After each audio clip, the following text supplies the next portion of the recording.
Welcome to the December Cabinet for BCP Council. Welcome to all of our visitors and councillors and officers. I'm going to pass over straight away to Sarah for the housekeeping. Good morning. Just to make you aware that there are no planned fire drills this morning, so should the fire drill sound, please exit, follow one of the officers or exit out the nearest fire exit.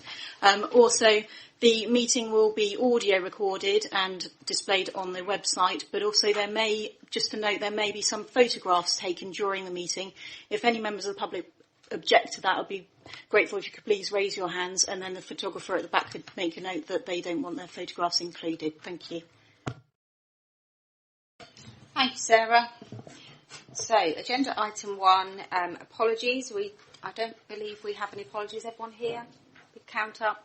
Yes, everyone's here. Just for the public, Margaret Phipps, Councillor Phipps, will be leaving after her items, which we're bringing to the front of the agenda. She has to get away, so if you suddenly see someone disappear, that will be why. Agenda item 2, declarations of interest. No declarations received to date. Anybody need to declare anything? No? Okay. Move on to agenda item 3, which is confirmation of the minutes. Everyone had a chance to read the minutes from last time? I wasn't at the meeting, so it probably isn't appropriate for me to propose them. Mark, are you okay to propose? Yes? Yep. Do we have a seconder? Sandra, thank you.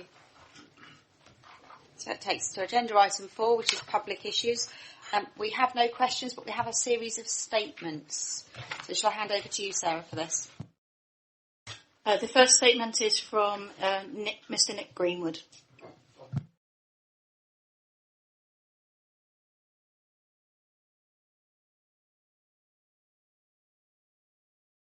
Yeah. Okay, I'm connected now, thank you. Well, that's my 100 words up. Good morning. The BCP Council notes headed Cabinet Meeting 20th December 2019 indicate an unstoppable rollout of 5G with an historical record, that's historical, not hysterical, of disregard for public consequences. Seemingly a done deal, well in advance of local population awareness on matters that may result in unwelcome adverse public effects. I request a balanced public awareness drive and public notices to all BCP constituents, including, but not limited to, Lansdowne testbed details with consideration for the Nuremberg Code, location and details of all transmission and receiver equipment related to 5G and the Smart Place programme, health risk awareness assessments, and financial risks and insurance difficulties. Thank you. Thank you, Mr. Greenwood. The next statement is from Mike Forte.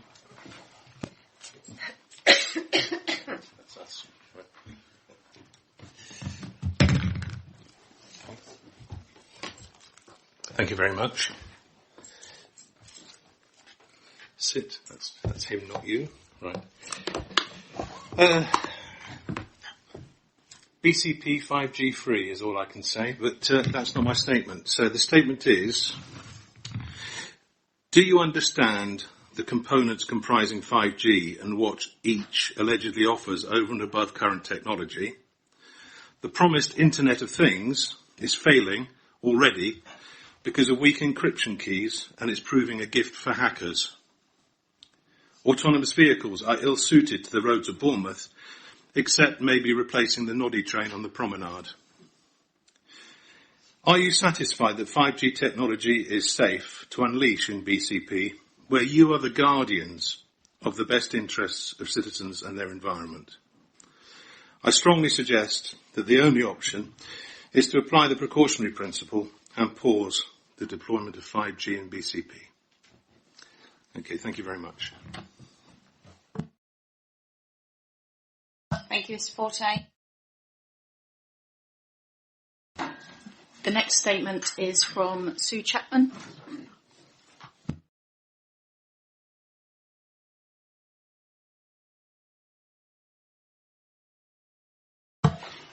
Oh,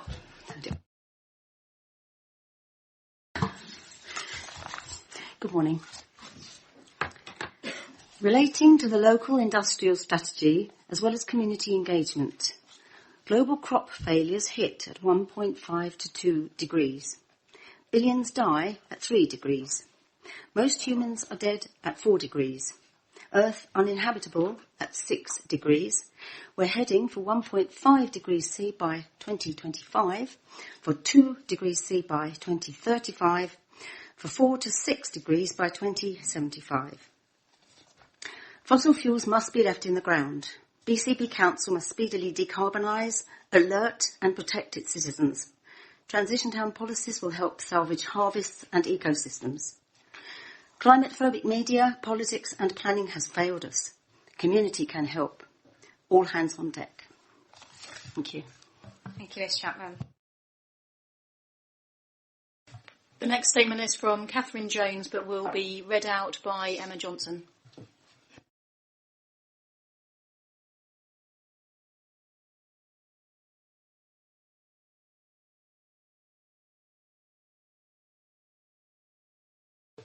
Got it. Please stop 5G now. We don't want it here. We want to be safe, not to live in fear. That health will come second to internet speed. Will you listen to the people? Will you take heed?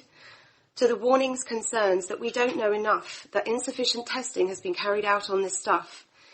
BCP, we urge you to listen. Other local authorities do. Glastonbury, Frome, Totnes, to name a few. Brighton and Hove, more recently too. Follow suit, take a stand, demand more to be shown, that health will come first on our planet called home. Thank you, Ms. Johnson. The next statement is from Amy Tarr.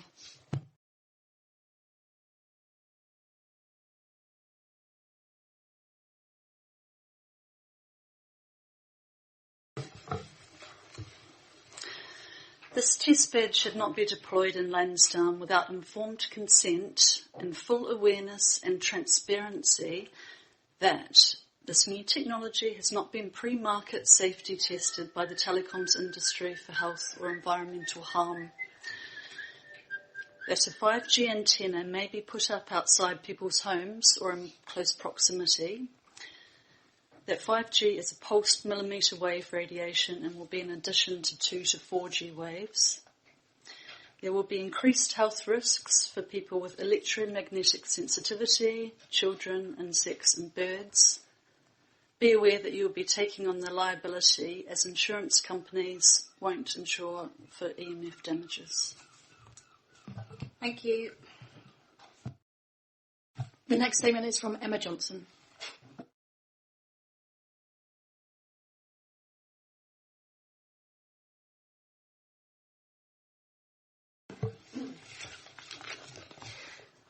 The ICNIRP guidelines are not fit for purpose.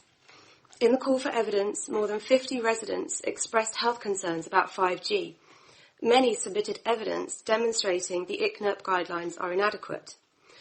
ICNIRP only considers thermal heating effect of EMFs and gives no mention of non-thermal effects. Harmful effects occur at very low non-thermal levels. The safe level is near zero. They said thalidomide, cigarettes, asbestos, mercury, DDT and glyphosate were safe. Now they say 5G is safe. Should we trust what they say or think for ourselves? I appeal to you as intelligent, caring human beings to decide for yourselves. Is 5G really safe? Thank you very much. The next statement is from David Merrifield.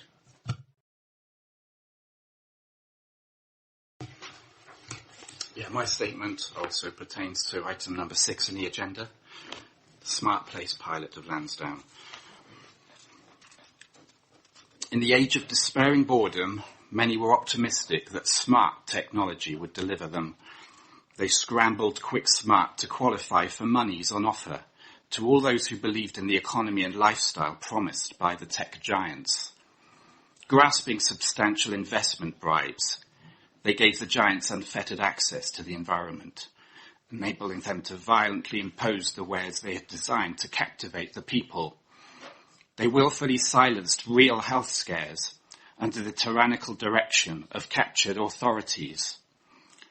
Thus they continued, even as a plague manifest in widespread mental disorders and infertility. Yet a few perceived that the end of such smart designs would indeed be deadly and unsuccessful.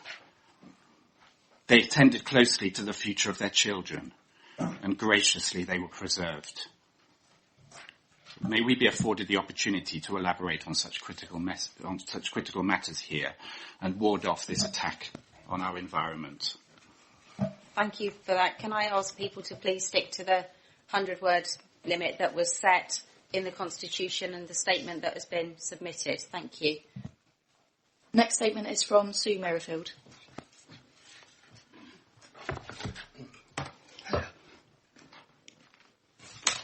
Today's Cabinet agenda document does not address the peer-reviewed scientific research presented through the public call for evidence, which details how the ICN IRP guidelines are flawed.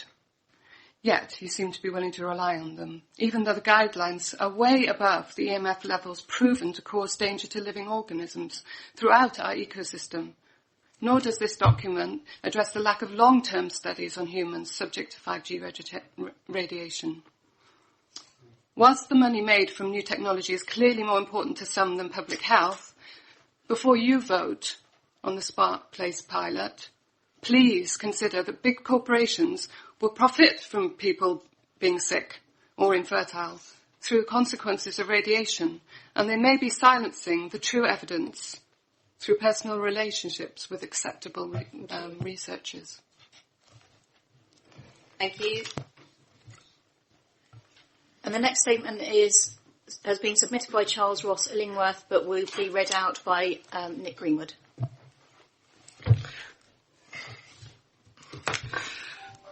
I am concerned that many councillors and officers regard 5G as a done deal, and that the whole overview and scrutiny process has been a sham to create theatre to public confidence that all evidence submitted has been seriously looked at. The evidence given by council officers at the overview and scrutiny lacked nuance and supported the speculative benefit of a 5G rollout without considering any of the downsides. Dr. Crowe chose in his testimony to completely ignore the provided expert witness evidence that seriously undermines the credibility of his advice, so lacking objectivity in his arguably conflictive role of providing impartial public health advice. Thank you very much, Mr. We'll be back. Thank you. Okay, that's all of the public statements. So we move on to agenda item 5, recommendations from the Overview and Scrutiny Board. I don't believe we have any outside of the items on the agenda, so we can move on from that one. So we're then going to move the agenda around. Smart Place pilots will come a little later, and we will take agenda item 15, which is the Poole Harbour Recreation Supplementary Planning Document. And if I can then pass over to the presenter of the report, Councillor Phipps. Do you have a seconder, Councillor Phipps? Councillor Wilson, thank you. Thank you very much. So this is an important decision-making document to ensure that any development is pooled and mitigated to avoid adverse impact on the Poole Harbour Special Protection Area and the Ramsar site. And the document is prepared jointly with Dorset Council as it applies to the Purbeck area as well. It covers 5 years, 2019 to 24, and the mitigation strategy is in 2 parts.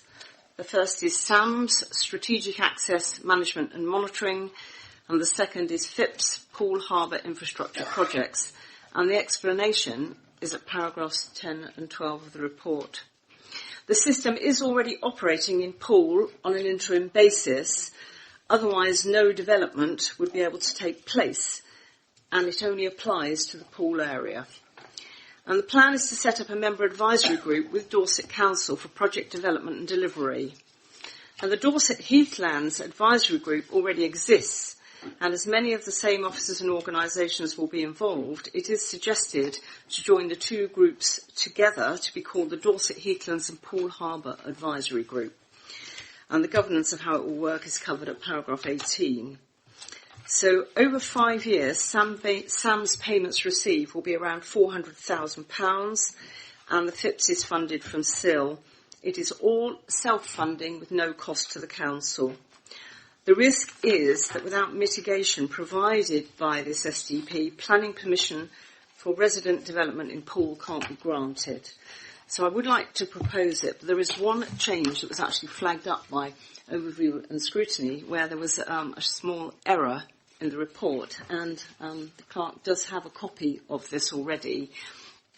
So in Appendix 1 of the SPD, we need to amend the penultimate sentence of paragraph 5.5 to read, BCP Council has an administration charge of 5% of the total contribution payable, subject to a minimum charge of £25 and capped to a limit of £330 per contribution. It just is a small change that's required due to an error. So I'd like to propose it as set out. Thank you. Thank you, Councillor Phipps.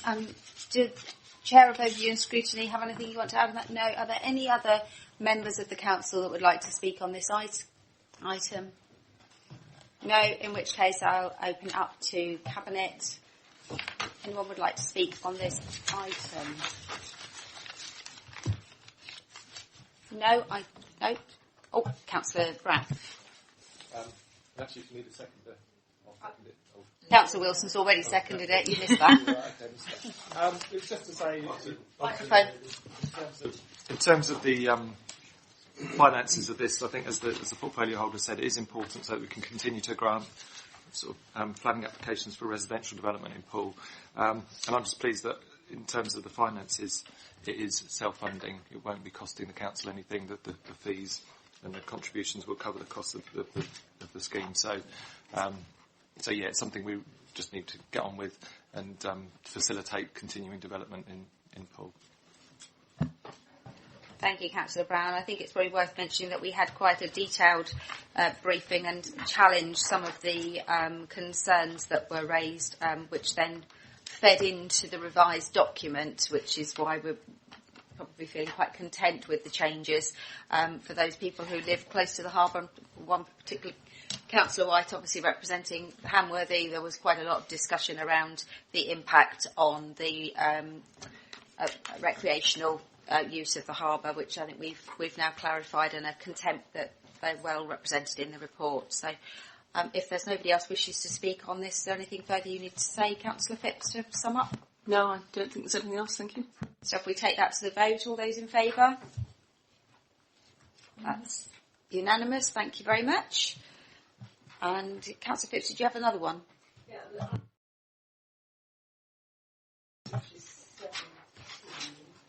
So would you like to take that item next to the Sandbanks Neighbourhood Forum? Sorry? Is that the Sandbanks Neighbourhood Forum you've got? Yeah. Dorset Heathlands? Yeah. Do you want to take the Dorset Heathlands next? So do you have a seconder for that? Councillor Moore, thank you. Okay, so I think this is going to be a little bit simpler, hopefully. It's just approval to consult on the Dorset Heathlands Planning Framework 2020 to 25. And also to confirm Urban Heath's Partnership funding arrangements for a further 2 years. Again, this is also being consulted on by Dorset Council as it's a joint document.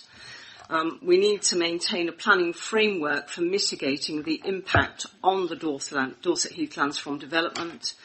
And once finalised and adopted, this document will hold full weight in decision making for planning. The current document runs out on the 31st of March and we need a new one from the 1st of April 2020. The draft is at Appendix 1. The mitigation, this is somewhat like the Poole Harbour document in a way. The mitigation strategy is in 2 parts. Yet again, SAM's strategic access management and monitoring, and but HIPS this time, Heathland infrastructure projects.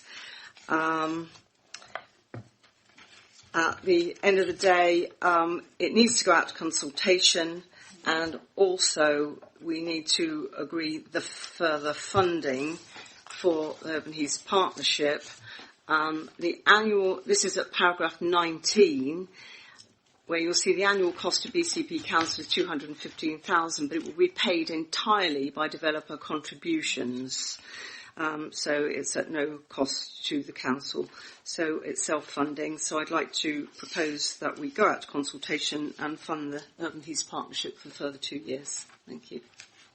Thank you, Councillor Phipps. So this will be coming back to us following consultation in the spring, and we're right in thinking that this has already been signed off by Dorset Council's Cabinet last week. As far as I'm aware, yes, and it will come back to Cabinet again once, but we need to obviously do the consultation first and get the results of that. Thank you. Thank you. Anything from Chair of Overview and Scrutiny? No. Any other members wishing to speak on this outside Cabinet? No. Anyone on Cabinet wishing to speak on this one? Councillor Moore. Yeah, thank you, Leader. Well, as a Camford Heath Ward Councillor, you'd expect me to support this paper, and of course I do. The Urban Heath Partnership is very important, and there's clearly a need to continue their work when the current funding package expires on the 31st of March. So I'm happy to support the 2-year extension while a review of heathland mitigation takes place, and I'm happy to support the consultation. Thank you. Thank you, Councillor Moore. Anybody else wishing to speak on this one? Councillor Devlin. Yes, thank you, Leader. I'm totally in support of the Urban Heath Partnership. I've had a lot to do with them in previous years. And yes, I think it's very, very worthwhile. Thank you. Councillor Rice. Rice. I'll try not to take that personally. I just wanted to say fizz, and I thought that's not appropriate. I was just going to say, regarding climate change and the carbon sinks of heathlands, this work is probably going to become increasingly important. So again, I also support this. Thank you. Apologies, please don't take it personally. It's Friday. Anybody else wishing to speak on this? No, in which case, is there anything you need to say in sum up? No? No, I think that's all been said. Thank you. Okay, so in that case, we'll go to the vote. All those in favour? That's unanimous. Thank you very much. So would you like to then take item 12, the Sandbanks Neighbourhood Forum designation? Yeah. Do you have a seconder, please? Councillor Allison. Yeah. Thank you. Yeah, I think this is hopefully reasonably simple. So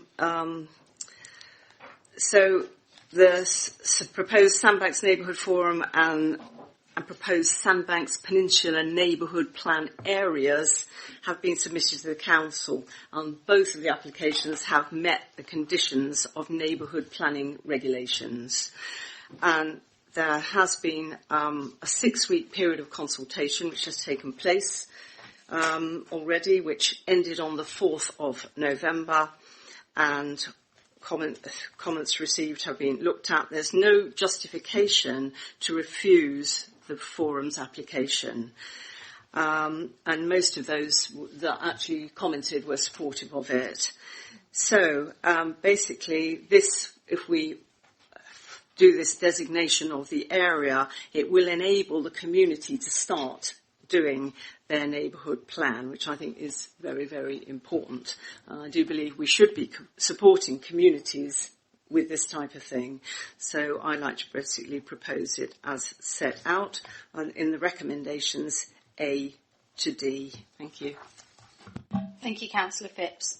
Did the Overview and Scrutiny Board have any comments to make on this one? Councillor Broadhead, no. Any other members wishing to speak on this?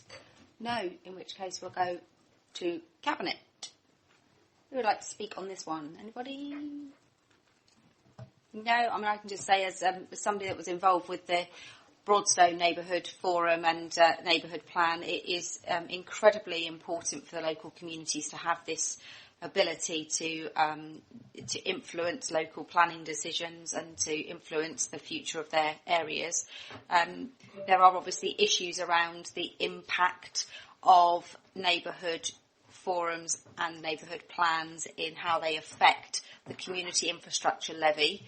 Obviously, there's a lot of very valuable development that goes on there, and if you look at the community infrastructure levy, which we're obviously going to have on Cabinet for next month, a lot of the income that comes into the council that is then spent on infrastructure around what was Paul, now BCP, comes from that area. So this could have quite an impact on what is available to spend on infrastructure for the wider area.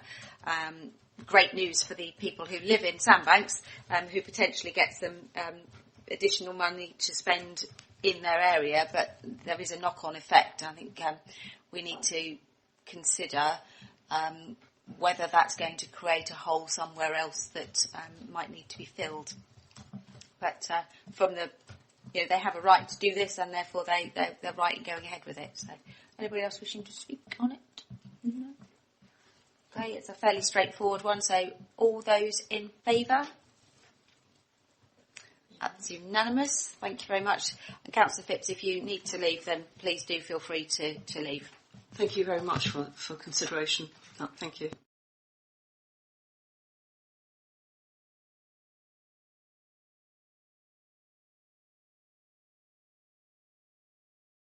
I'll just give Councillor Phipps a moment to leave so that we can then move on to the next item on the agenda. And agenda item 6 is the Smart Places pilot in Lansdowne, which I'll be presenting and proposing. Do I have a seconder? Councillor Hadley. Everyone turn your name basically. Okay, it's been a very, very long week. Having council, overview scrutiny and cabinet all in the same week is quite an exhausting week. So, yes, Councillor Devon. Can I just share with you something that I learnt yesterday? I've never heard this phrase before, but I was with the director of a housing association who looked around the room of people that he knew, forgot every name and said, "But I suffer from hysterical amnesia." And that's what it's called. There is a condition. So don't worry. A lot of people call me hysterical. Thanks for that. I'm going to have that. If Josh puts that in the echo, there'll be trouble. It's always better if it's got a name. The leader was called hysterical by one of her own. It's in the headline. Go on then. You might as well. It's better than some of the other stuff that's been written. So, there we go. So back to the item, agenda item. So we know that in order to continue to deliver our services in the future from shrinking finances and increasing demand, particularly through our ageing population, we need to do things quite differently. We obviously need to embrace digital and to enable this to be done. And of course, the residents are demanding much faster services. They are demanding their services are delivered in a different way. And we need to ensure that we are responding to that and making sure that we are working in the best interest of everybody. I think it is fair to say that we can't stop the tide of technology. Technology is upon us and will be engaged through private business. I think was a really brave step for the former Bournemouth Borough Council to take the opportunity to be part of a pilot and to engage with the government to actually look at having what was at the time called a test bed that we're now referring to as a pilot in Lansdowne, leading the way on finding new ways to deliver our services. We know that there are already businesses who have come to Bournemouth for this reason. We know that there are organisations such as the health authorities, the universities, the transport organisations who are already looking at ways to deliver services in a different way, are already developing applications that they can use for our residents and to assist with their financial constraints. I think it's important to stress that we have got Dorset Local Enterprise funding to deliver this package, and that the Smart Places agenda isn't just about 5G. It's important to stress that this is also including the rollout of the fibre, the public Wi-Fi in the area, which will go to procurement early next year, and a significant amount of monitoring on the work that's going to be done in that area. The funding itself will allow us to go through the planning process and get the equipment in place to put the pilot in, and the document clearly shows the timescale for this. So it's due to go into planning just after Christmas in order to come back out in time for the pilot to begin in the summer. We'll be seeing the applications delivered very quickly around that. We've got officer support in place. We have a new officer who has actually been charged with putting together the monitoring processes. And as I said at ONS on Wednesday, the monitoring of the output and also the success of the trial, the impact on the trial, of the impact of the trial on businesses and residents and the university will be monitored. The output from the transmitters is going to be monitored 2 to 3 times a day and will be published on the website. So this is going to be completely transparent. The public will be able to see exactly what the output is. And we have the ability, if for some reason that output isn't as we expect, we are completely in control and could switch it off at any time. So I think, we are owning this technology, we are controlling it, we are monitoring it, and we are making sure that it's being done in a really responsible way. You'll see attached to the document a letter from government, which actually suggests that the only reason that we would stand in the way of this is through planning. Planning processes are controlled by the National Planning Policy Framework, and we talked about what is available through permitted development and planning. Clearly, the work of the Overview and Scrutiny Board was really important in bringing the public into this. An awful lot of publicity was given to that call for evidence, and we thank them for the work that they did and the public for their input as well. And of course, we're not going to rehash that call for evidence, but there was evidence on both sides around the risks and the benefits. And we have actually been praised by government for the amount of public engagement that we have done. Bristol, West Midlands and other places, Liverpool, proceeded with their trials without any public engagement, and I think we've done a really good job with that. Thank you. I will continue. The Overview and Scrutiny Boards made recommendations which we have implemented. The evidence has been given to Public Health Dorset. They'll be passing it on to Public Health England as agreed, and we await any comments that they have. So we really have got an opportunity to put the area on the map as far as leading in technology, and I'm proud that we're going to be doing that, and I would endorse this report to everybody. Do I have a seconder? I had a seconder, Councillor Hadley. So that's what I have to say on it for the moment. I'm sure there'll be more to add.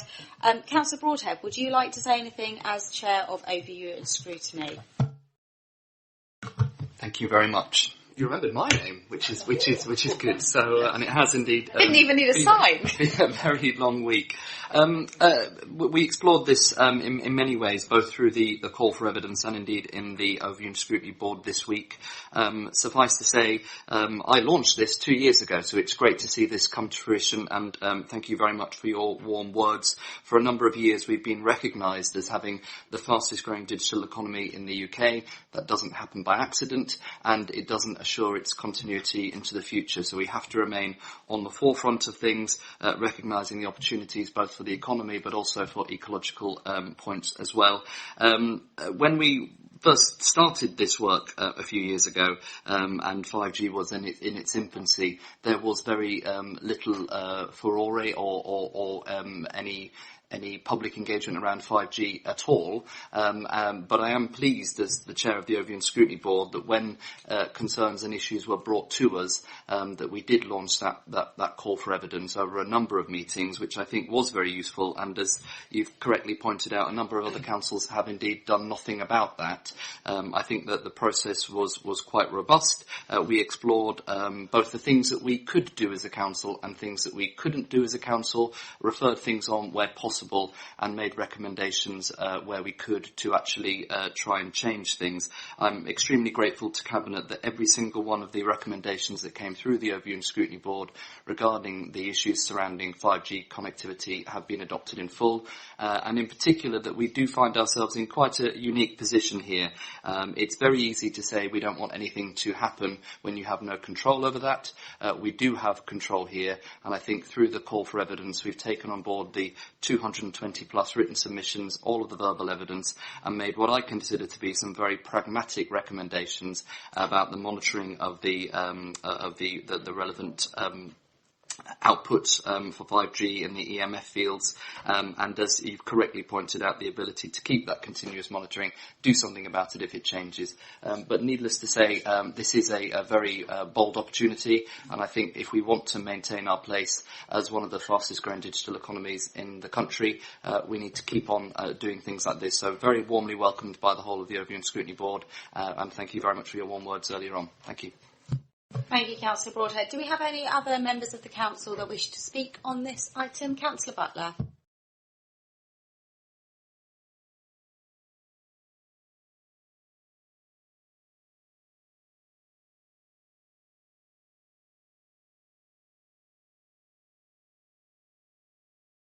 No attempt to stop you to speak there, Councillor Butler, at all. 10 seconds to get some microphone, otherwise it doesn't count.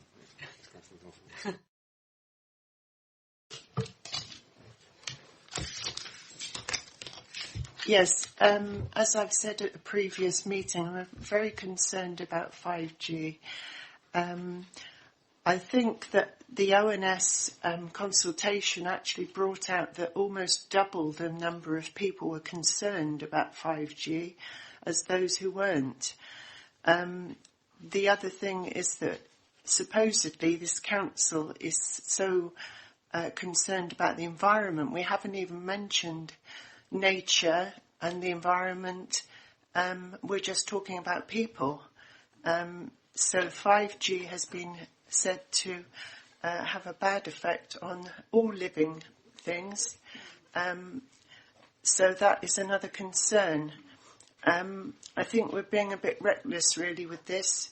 A lot of places here and abroad have refused to have it, including Brussels Council, which is very brave considering where they are. They've said they don't want it. Lots of scientists have spoken out against 5G and the effects it has on health.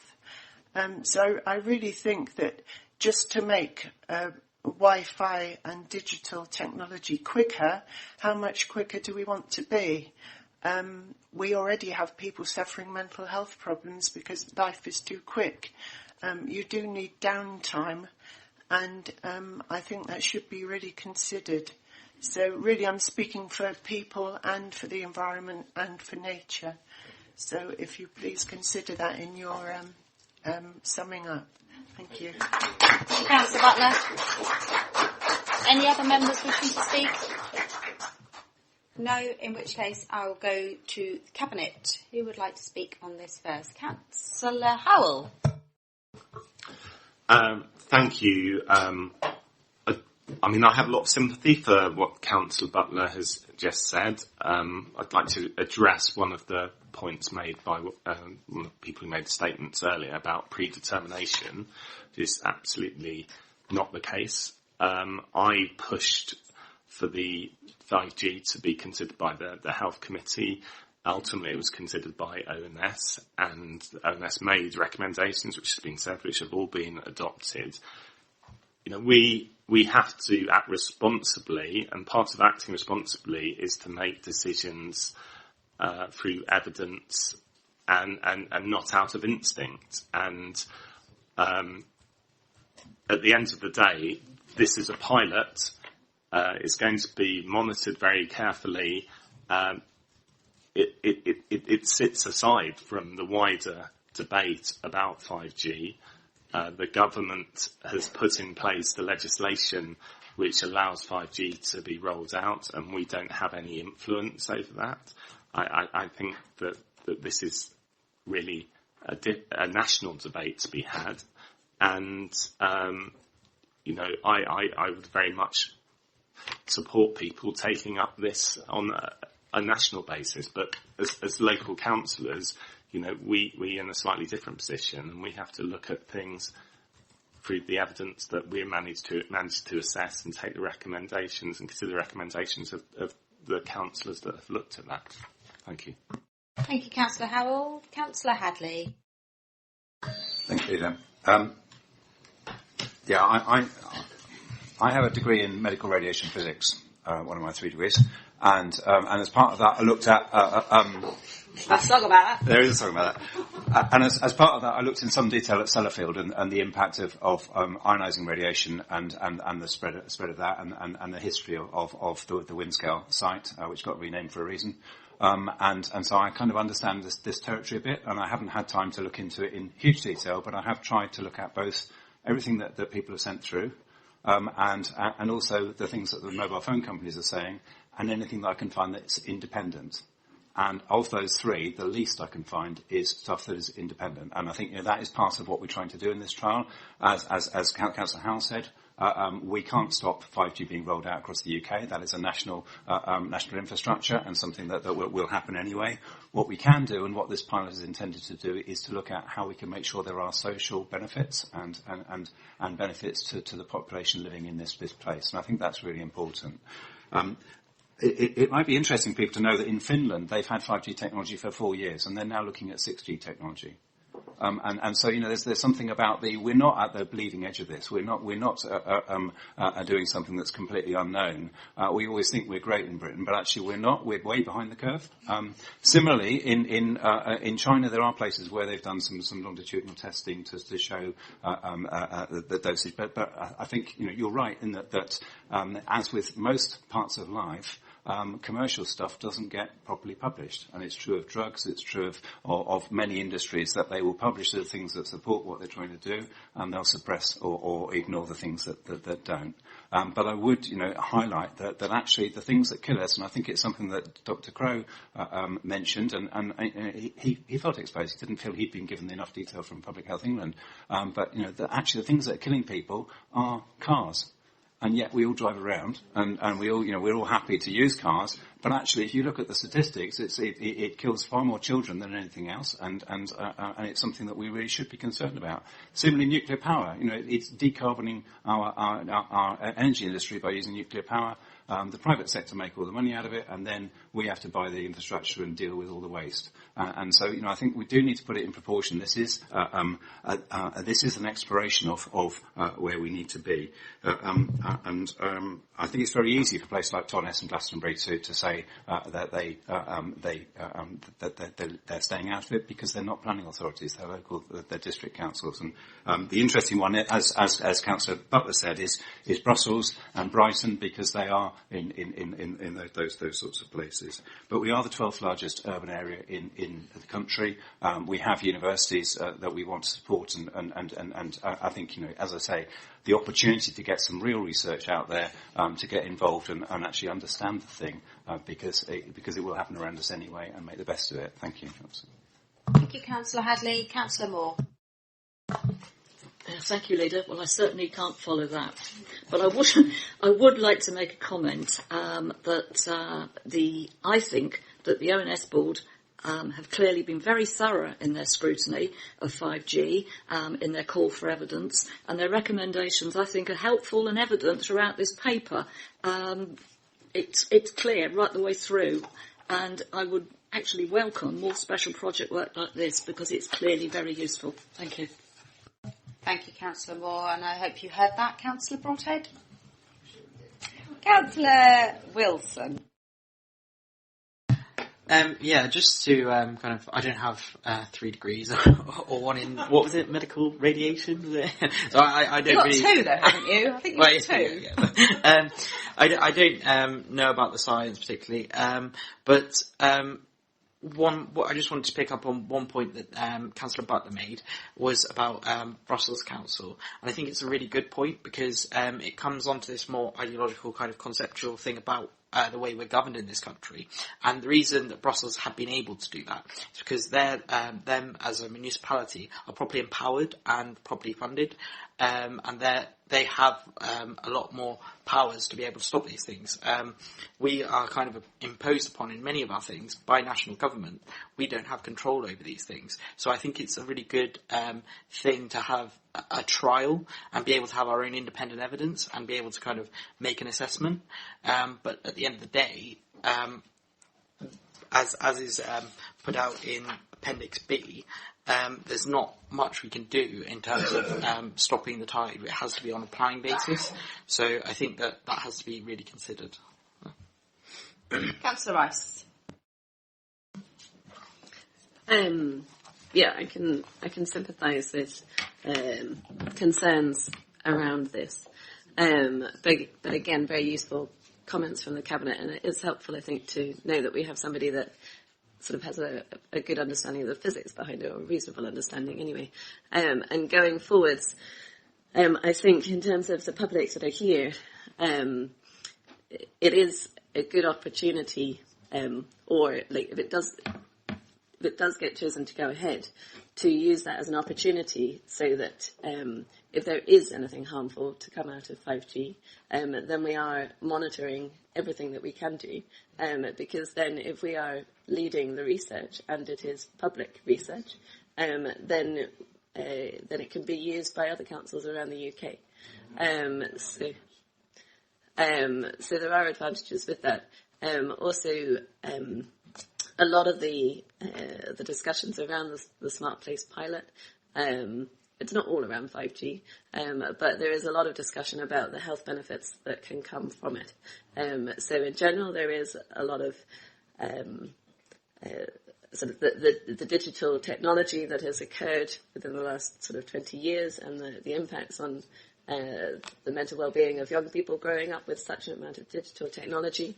I'm very cautious about introducing the need for faster downloads and more technology and wearable technology. But the understanding from the members of the staff that are leading this is that it is very much based around leading the way on how we can use digital technology to improve health and influence health that way, rather than being led by companies that just want to make money. So for me, that is reassuring, and I want to be quite involved with ensuring that the health is sort of at the core of a lot of this project going forwards. The other thing that I would be interested to know about is whether we're going to, or whether we can, as well as looking, sort of when we're doing the assessments of the 5G, to assess the impact on wildlife. So I know that sort of insects have been highlighted in the past, so whether we're going to include that in our trials would be quite interesting. And then the other thing is the carbon footprint of anything to do with technology, actually.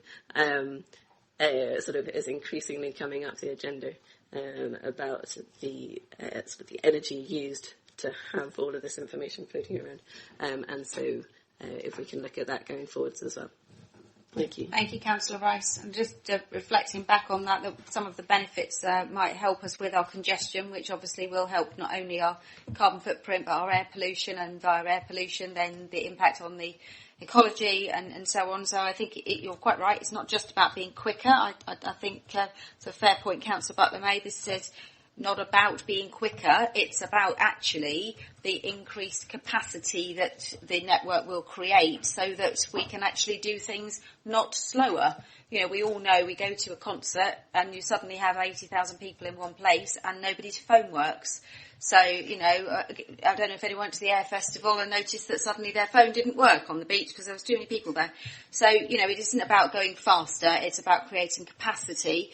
And there's an awful lot of social issues if you read through the reports around the police being able to use it, around antisocial behaviour, being able to send live CCTV images back, the bus companies being able to use it. So it's not just about, you know, Netflix. I think if it was about Netflix, we wouldn't be interested. As a council, we're not a lot of social benefits we can look to.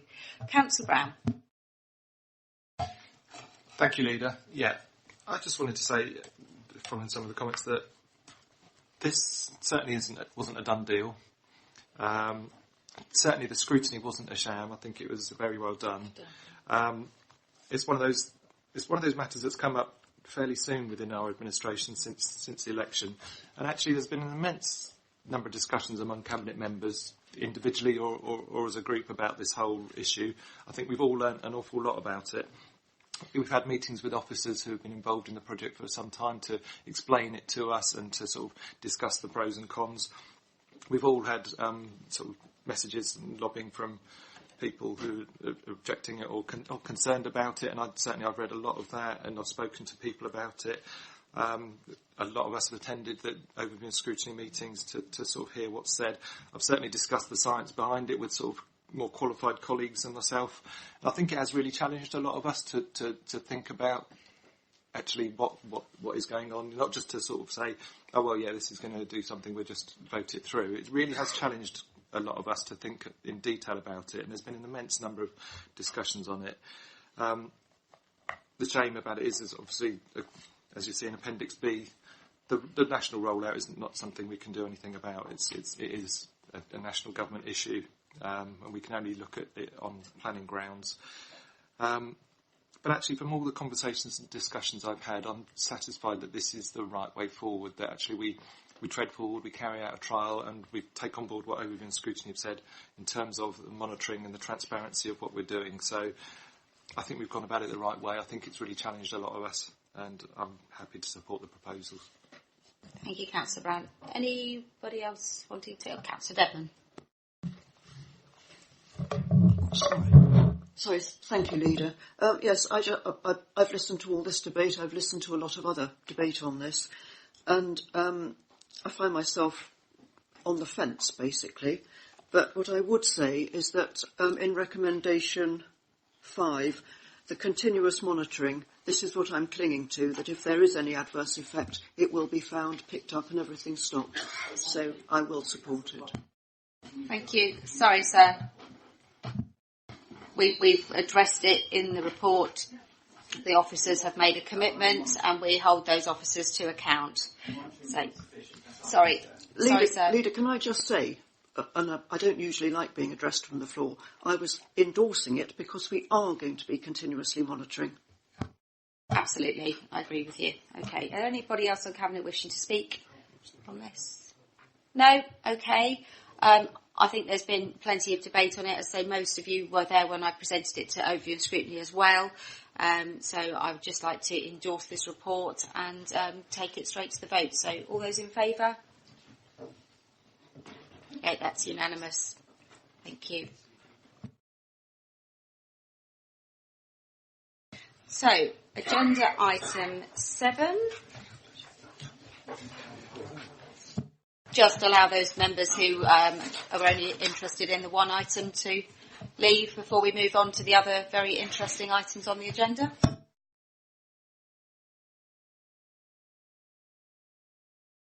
Thank you, sir.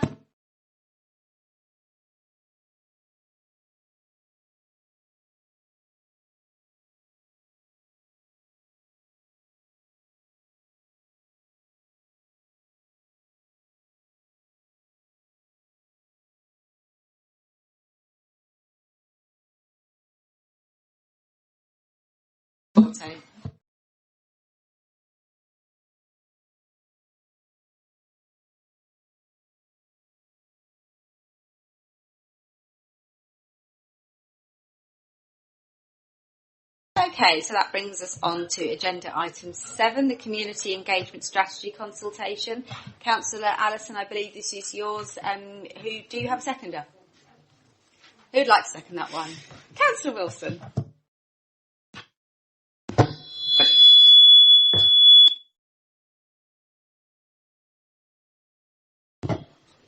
Thank you very much. Is it just me, do you think? Is that better? Okay, that's fine. Okay, so this report seeks to consult on our future community engagement strategy for the BCP Council. I think As a cabinet and as an administration, it's very important to us that we're seen to be listening to the public, that we're seen to be acting on their concerns, acting on their requests for their communities. And it's really an integral part of what we set out to do. So our corporate plan, which was developed over the past few months, sets out that the core of our message is that vibrant communities will be outstanding, with outstanding quality of life where everyone plays an active role. And I think that really sums up the goal here of this community engagement strategy. It's about ensuring that we're listening to everybody, we're taking different communities into account, both geographical communities and demographic communities, and ensuring that we are considering everything that they've got to say in our decision making going forwards. For me personally, as a person who lived under Bournemouth Borough Council for about 5 years, I would say the core reason I ran as a councillor, the core reason I became a politician is because I didn't feel like there was anybody who represented me, I didn't feel like there was anybody that listened, and so coming into this portfolio, it's my intention to ensure that that isn't the case going forwards. I think it's also worth mentioning that we are in a different position to where we were before, so the previous four legacy councils all had different community engagement strategies, they've all got different communities, and now as a new council I think it's important that we draw a line and we consider how we're our approach across all of those different communities. This paper also sets out a future community regeneration strategy, which is positive. The previous Bournemouth Borough had two areas of highest deprivation that we considered had regeneration partnerships, so West Howe and Boscombe, and we're committed to keeping those going forwards. Inside this document you'll see we have draft consultation, the draft principles for our engagement strategy, and this seeks for us to go out to consult for 13 weeks. There will be at least one full day of BCP staff in each of the 33 wards in the conurbation. And the questionnaire that we've got is very, very thorough and gives us lots of information that we can use, both with the information collected from the previous councils, so that we can come up with a really, really positive engagement strategy, and we know that we are listening to people. Thank you. Thank you, Councillor Allison. Did the Councillor Broadhead, do you have anything to add? Thank you. Thank you very much. You've had the microphone feedback, now you'll have mine. Firstly, to say that the principle behind the community engagement strategy consultation was very warmly welcomed by the Overview Scrutiny Board. As Councillor Ellison has pointed out, we are a new council, and it is therefore appropriate that we look at the best, most appropriate and potentially new way of doing things.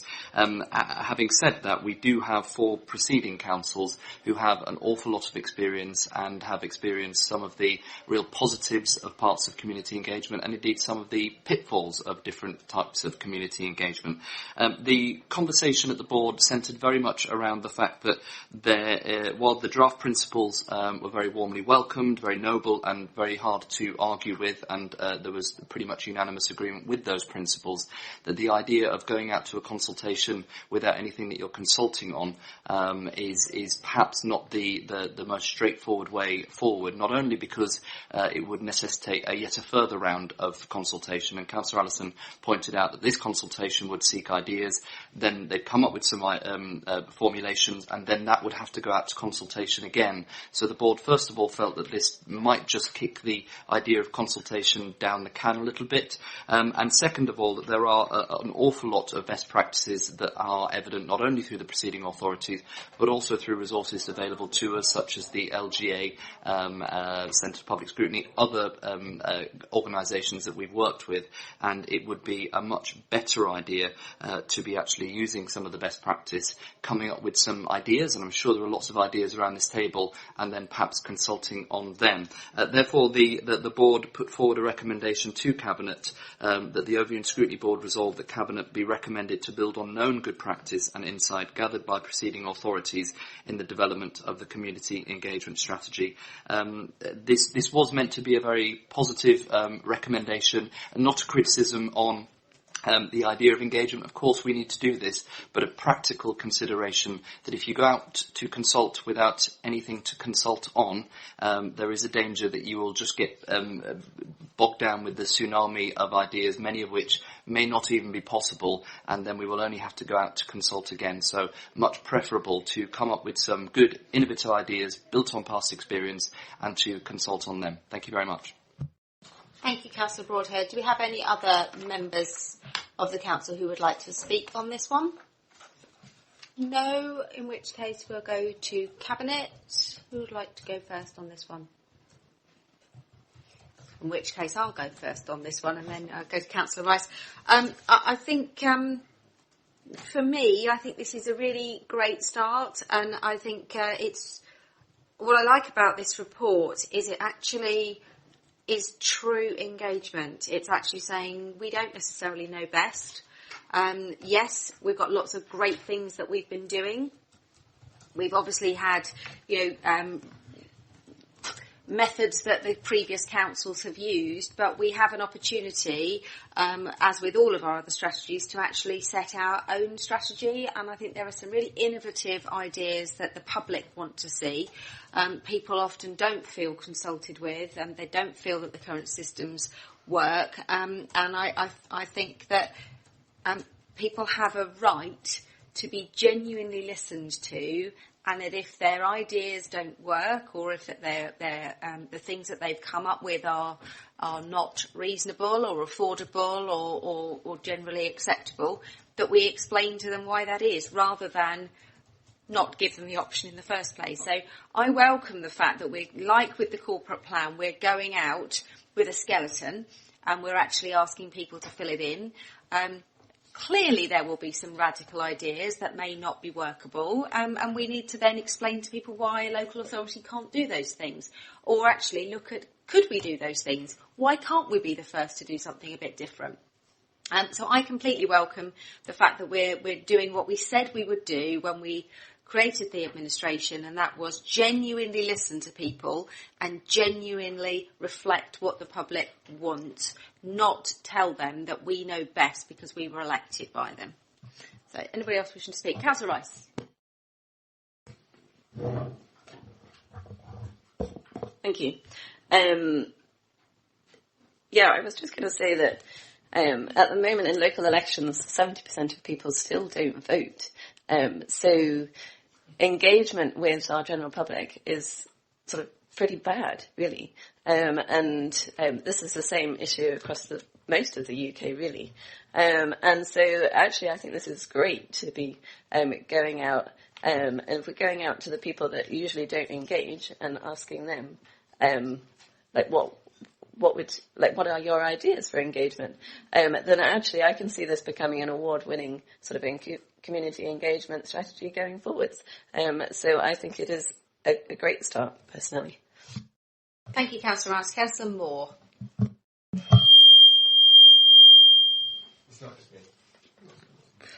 Dear. Noise is disgusting. Thank you, Leader. I am happy to support this paper because I've always been very involved with my own Camford Heath community, but I do appreciate how hard it is to reach everyone. Many of my residents, though, have told me that they want to be better consulted and they want to be more involved in council decisions. So I'm going to welcome the paper. The recommendations from the board, I can see where it's coming from. If you go out too blandly, you may get very little back in return. But the danger is, if you actually get too prescriptive, then they will just give you their opinions on that and not come up with any of their own. So I would rather do what we are suggesting to do, to be far more open and, see where that gets us. I know there's an awful lot of people, when we've gone round on the doorsteps and they've told you face to face, it's a completely different ballgame. You need to do this, you need to do that. And as you said, Leader, they are very, very vocal, and they do want the opportunity to not only give us their views, but they want to see us listen to their views. And they've been very vocal about the word listen, haven't they? Thank you. Thank you. Councillor Wilson. I think I can see where the recommendations have come from on overview and scrutiny, but I do think that engagement hadn't necessarily worked in the past, and I think that's something that I always heard on the doorstep. So I think to be able to give residents a blank canvas to start with and actually tell us what they want from the start and build from there is really important, and I think it's also important that we are a new council moving forward, and we do need to kind of start again and engage in a different way. So I suppose that's my 2 cents into that. Thank you, Councillor Howell. Thank you. I agree with that, and I just, I think it's really important that we essentially start again. There may be models out there that in other places that work really well, and we should look at those and consider those. But I also think it's important that people, both out in the public and within the council, understand that we are going through a proper process of review, and that will result in a changed process and a better process that we will be committed to following. There's a danger when you perhaps inherit a policy from somewhere else that you just kind of implement it without really committing to it. And I think if we start from base one, then we're more likely to end up something that we're committed to. Thank you, Councillor Howell. Councillor Brown. Thank you, Leader. I was really interested to see this paper because I think in my 12 years as a councillor, there are some examples where community engagement's worked well, but there are a lot of examples where it hasn't been working effectively in many areas. I think I can think of too many examples of where councils have paid lip service to engagement and haven't really sort of genuinely been committed to it, and then have sort of said, well, okay, we're not getting what we want out of the engagement, let's stop engaging, and we've drawn area committees in pool and that sort of thing. Well, if it's not working, you make it work, you don't give up on it. And one thing I've learned in the 7 months of this administration and being on the Cabinet about my colleagues sat around the table here is actually the one real thing we have in common is that all of the Cabinet members here are genuinely involved and embedded in our communities, and we care about our communities, and we genuinely believe in this strategy, and we genuinely want to see it move forward, and we genuinely want to engage. And I think that's one of the big things for me that marks us out and makes us different. So I genuinely do believe in this. I absolutely support all the recommendations. And actually, on Appendix A, where it talks there about involving communities, inclusive communities, collaborative communities, I read that and I just think that, to me, it just chimes with my sort of beliefs, and I'm sure with all the beliefs of those of us around the table here, that this is really what we want to do. We are passionate about this. So, I genuinely, absolutely support all of the recommendations. I support the ongoing support for area forums and Safer Neighbour team panels as we go ahead while we're looking at actually the best way we need to deliver this. So, I'm fully in support of it. Thank you. Councillor Hadley. Thank you. The disadvantage with going late is that other people will steal your thunder. But I think one of the key things is we're transforming the council. We're talking about doing more digitally, giving people more ways to communicate with the council. And part of that is looking much wider than other local authorities. It's looking at the way in which Amazon know what you want to buy before you buy it, or before you even know you want to buy it, and the way people will feedback about their experience in hospital directly online, and expect that the hospital, or indeed a hotel, that they will then respond to that. So having new ways to listen and new ways to communicate with the public and be communicative. There's also a concept of golden moments when you're in the middle of a transaction and then you go, well, how was your feed, how was this transaction for you? And improving the quality of the way in which we operate as a council as a result. So there's some very direct ways that are new and probably not evident in papers we might borrow from other councils about how we should be thinking about how we do it. And the public won't be shy at using those mechanisms to actually tell us that. So as part of our process, I think we will hear some interesting stuff, probably through the ways in which people choose to give us the feedback. Thank you.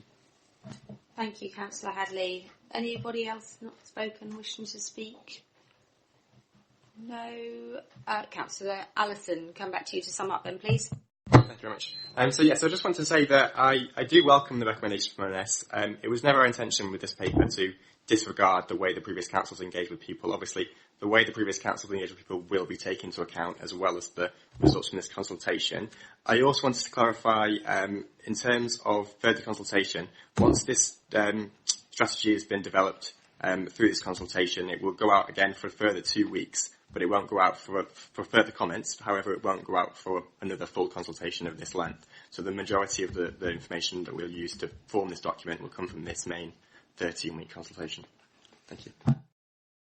Okay, so can we then take that to the vote? All those in favour of the community engagement strategy? Yes, it is. That's unanimous. Thank you very much.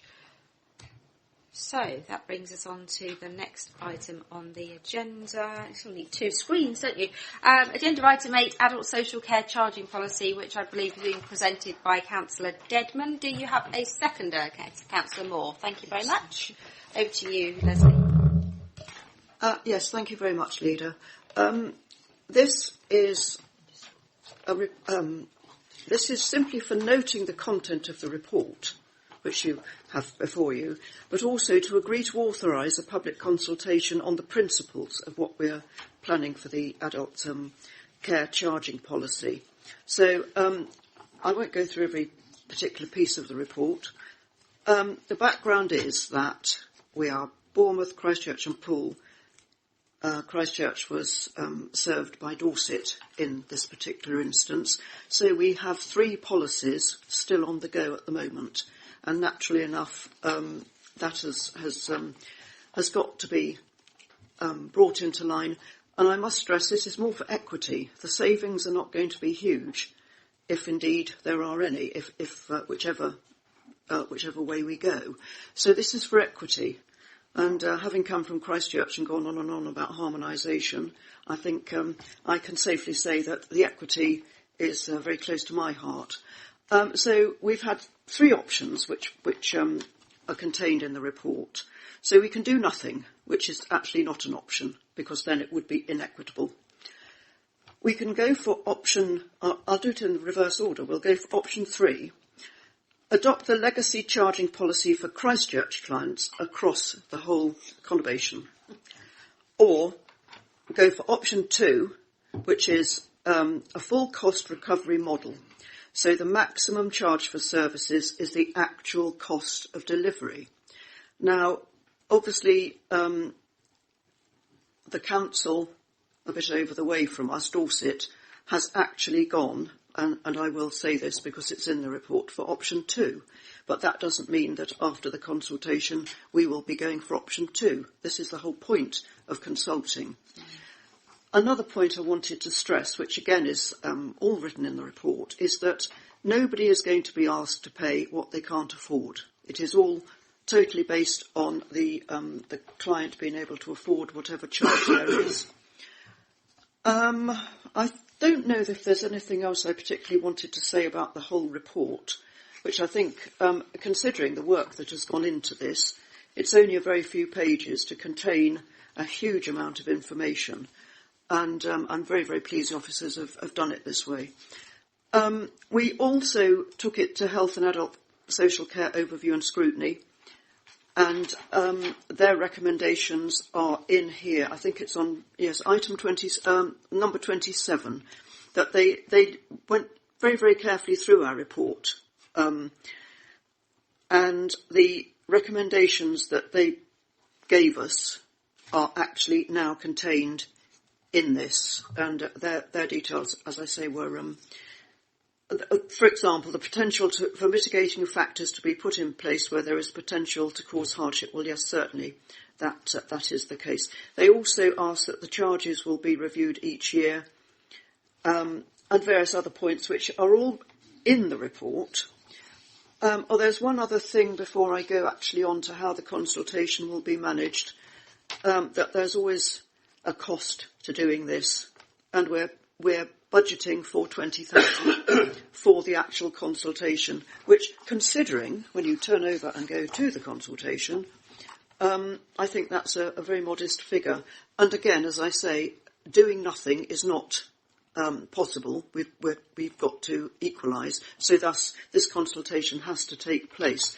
So you will see at the back of your bundle that there is what the consultation will contain, which is very, very comprehensive, and there will be, it will be the usual, very well run by BCP consultation. And it explains it very well. And the other thing I would stress to Cabinet members and anybody from any councillor who happens to be here, or indeed anybody, that we're having drop-ins. And I think that any councillor that wishes to go along to the drop-ins, there's a whole list on the back here. It runs from the 5th of February drop-in to the 4th of March drop-in.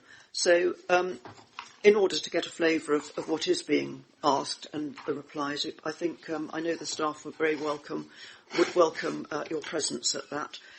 I'm not planning to say anything else. I can answer questions on it. So as I say, it's to note the content of the report, and also to note that overview and scrutiny, the health, adult social care overview and scrutiny. Sorry, I'm getting mixed up with all my overviews and scrutinies here. So that has all been to note, and then I hope you will agree that we have the public consultation on these principles, and I would like to ask you to agree to that. Thank you, Councillor Dedman. Do we have any comments from either? This went to health overview, didn't it? So, Councillor Northover, would you like to come to the table?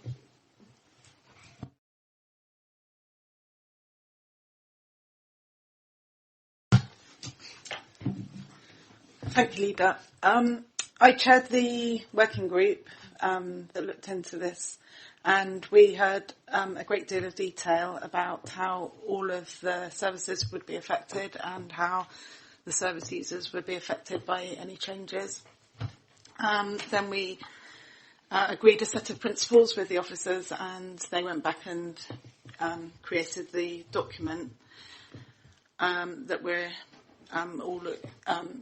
that was agreed at the Health and Overview meeting.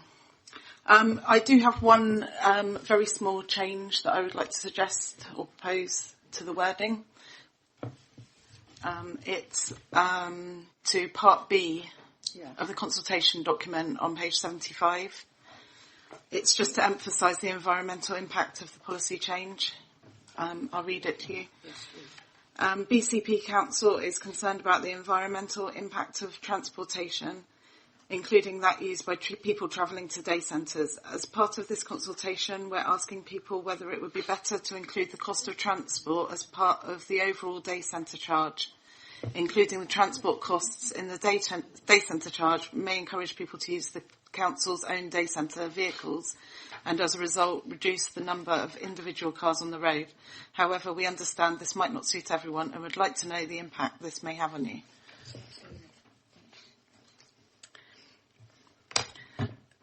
So that's what myself and the Vice Chair would like to for you to consider. Can I just clarify, was that raised at the meeting or has that come as a... That's come following the publication. Yeah. And so when we... Yes. Okay. Thank you very much. If you got anything else to add? No, I'm happy to answer any questions though. Okay. If there is any. Sarah, did you catch what Councillor Northover just said? I've got it written. Thank you. Okay. Can I just ask Councillor Dedman to comment on or sort of engage on that issue? Because obviously if that's going to form part of the report, then we need to understand how you feel about that. Yes, I'm perfectly happy to add that in. And one thing I would say is that I didn't say, I think, in my introduction to it, that this is nothing to do with residential care. It is daycare centres, transport. And I just wanted to clarify that for anybody who didn't realise that. But no, I think... As long as the officers are going to be able to do that, I think I'm quite happy with it. Thank you. Thank you very much, Councillor Northover. Are there any other councillors wishing to speak on this item? No? Okay, in which case, do we have any members of the Cabinet wishing to speak? Councillor Hadley. Just on that point, the amendment, I'm slightly torn because I think, in terms of making it accessible for people to go to the day centres is great, but the viability of the day centres and the costs and whether people then choose not to go to the day centre because we've increased the cost by including transport, especially if they either live very close or go by other means. So I'm slightly torn about whether that's good or not, but then I guess as part of the consultation that's kind of fine because that's what the question we're asking, isn't it? Yeah, can I just answer that? That the whole scheme of the services we give is being overhauled. Not as we speak, I don't suppose, but yes, all of these things are going to be looked at, and transport to and from a day centre may not be the ideal route that we would go to. So I totally take your point, and I think this is what Overview and Scrutiny have come in to add. So thank you for that. So this is just to put it into the consultation. This isn't a decision to do it. Yes, Leader, and it will go, transport to and from day centres, it goes in on that particular bit, piece. So, yes, I'm quite happy with that. Anybody else wishing to speak?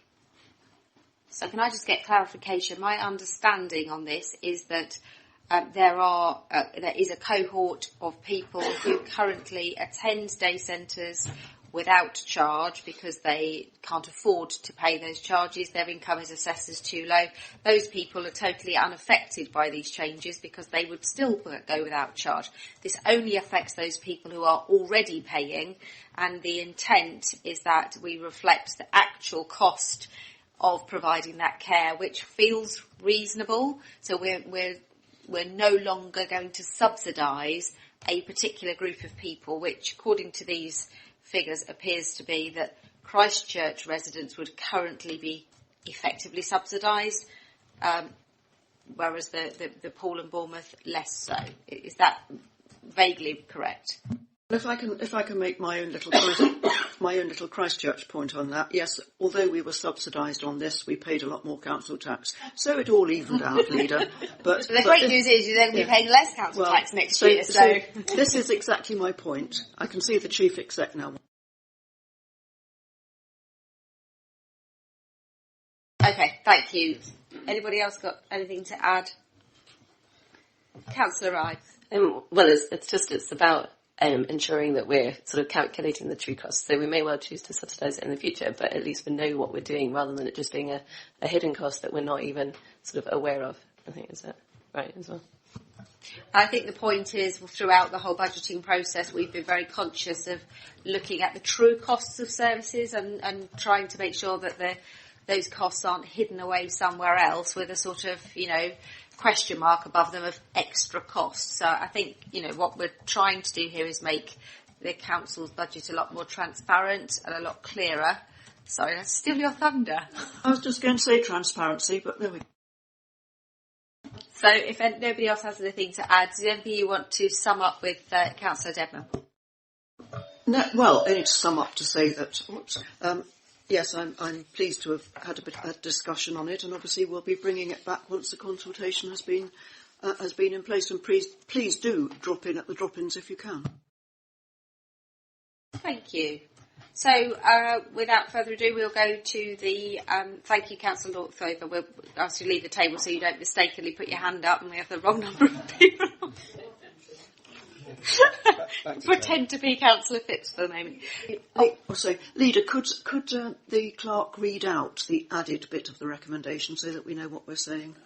Well, you can't. Oh, okay. I'm sorry. No. Okay. Well, I think we've all got the gist on. So the intent is to add a question around whether people would be comfortable, in view of the environmental issue, to add in the cost of transport within as part of the costings, and that is a question on the consultation questionnaire. Okay, so all those in favour? It's unanimous. Thank you very much. That brings us on to agenda item 9, the local industrial strategy for Dorset, which I'll be presenting and proposing. Do I have a seconder, Councillor Howell? Yeah. Councillor Howell's going to second this one as the other board member for the Dorset LEP. So this item is about the list, the local industrial strategy, which belongs to the Dorset LEP.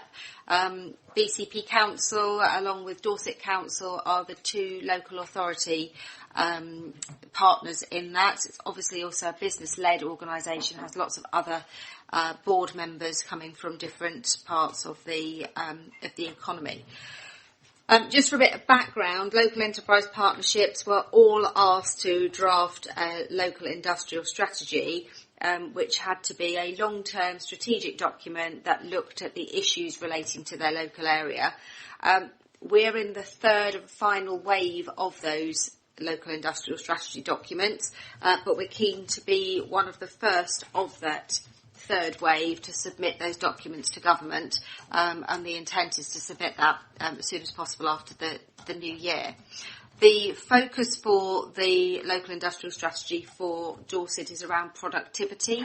Bearing in mind that the LEP operates across the whole of Dorset, the productivity levels for Dorset are at 3.2%, which is behind the English and UK average. But it should be stressed that the Bournemouth and Poole element of it, Christchurch at the time that the figures were done was part of the Dorset area, are ahead of the national average at 3.8%. So the significant shortfall in productivity at the moment is sitting in the rural area.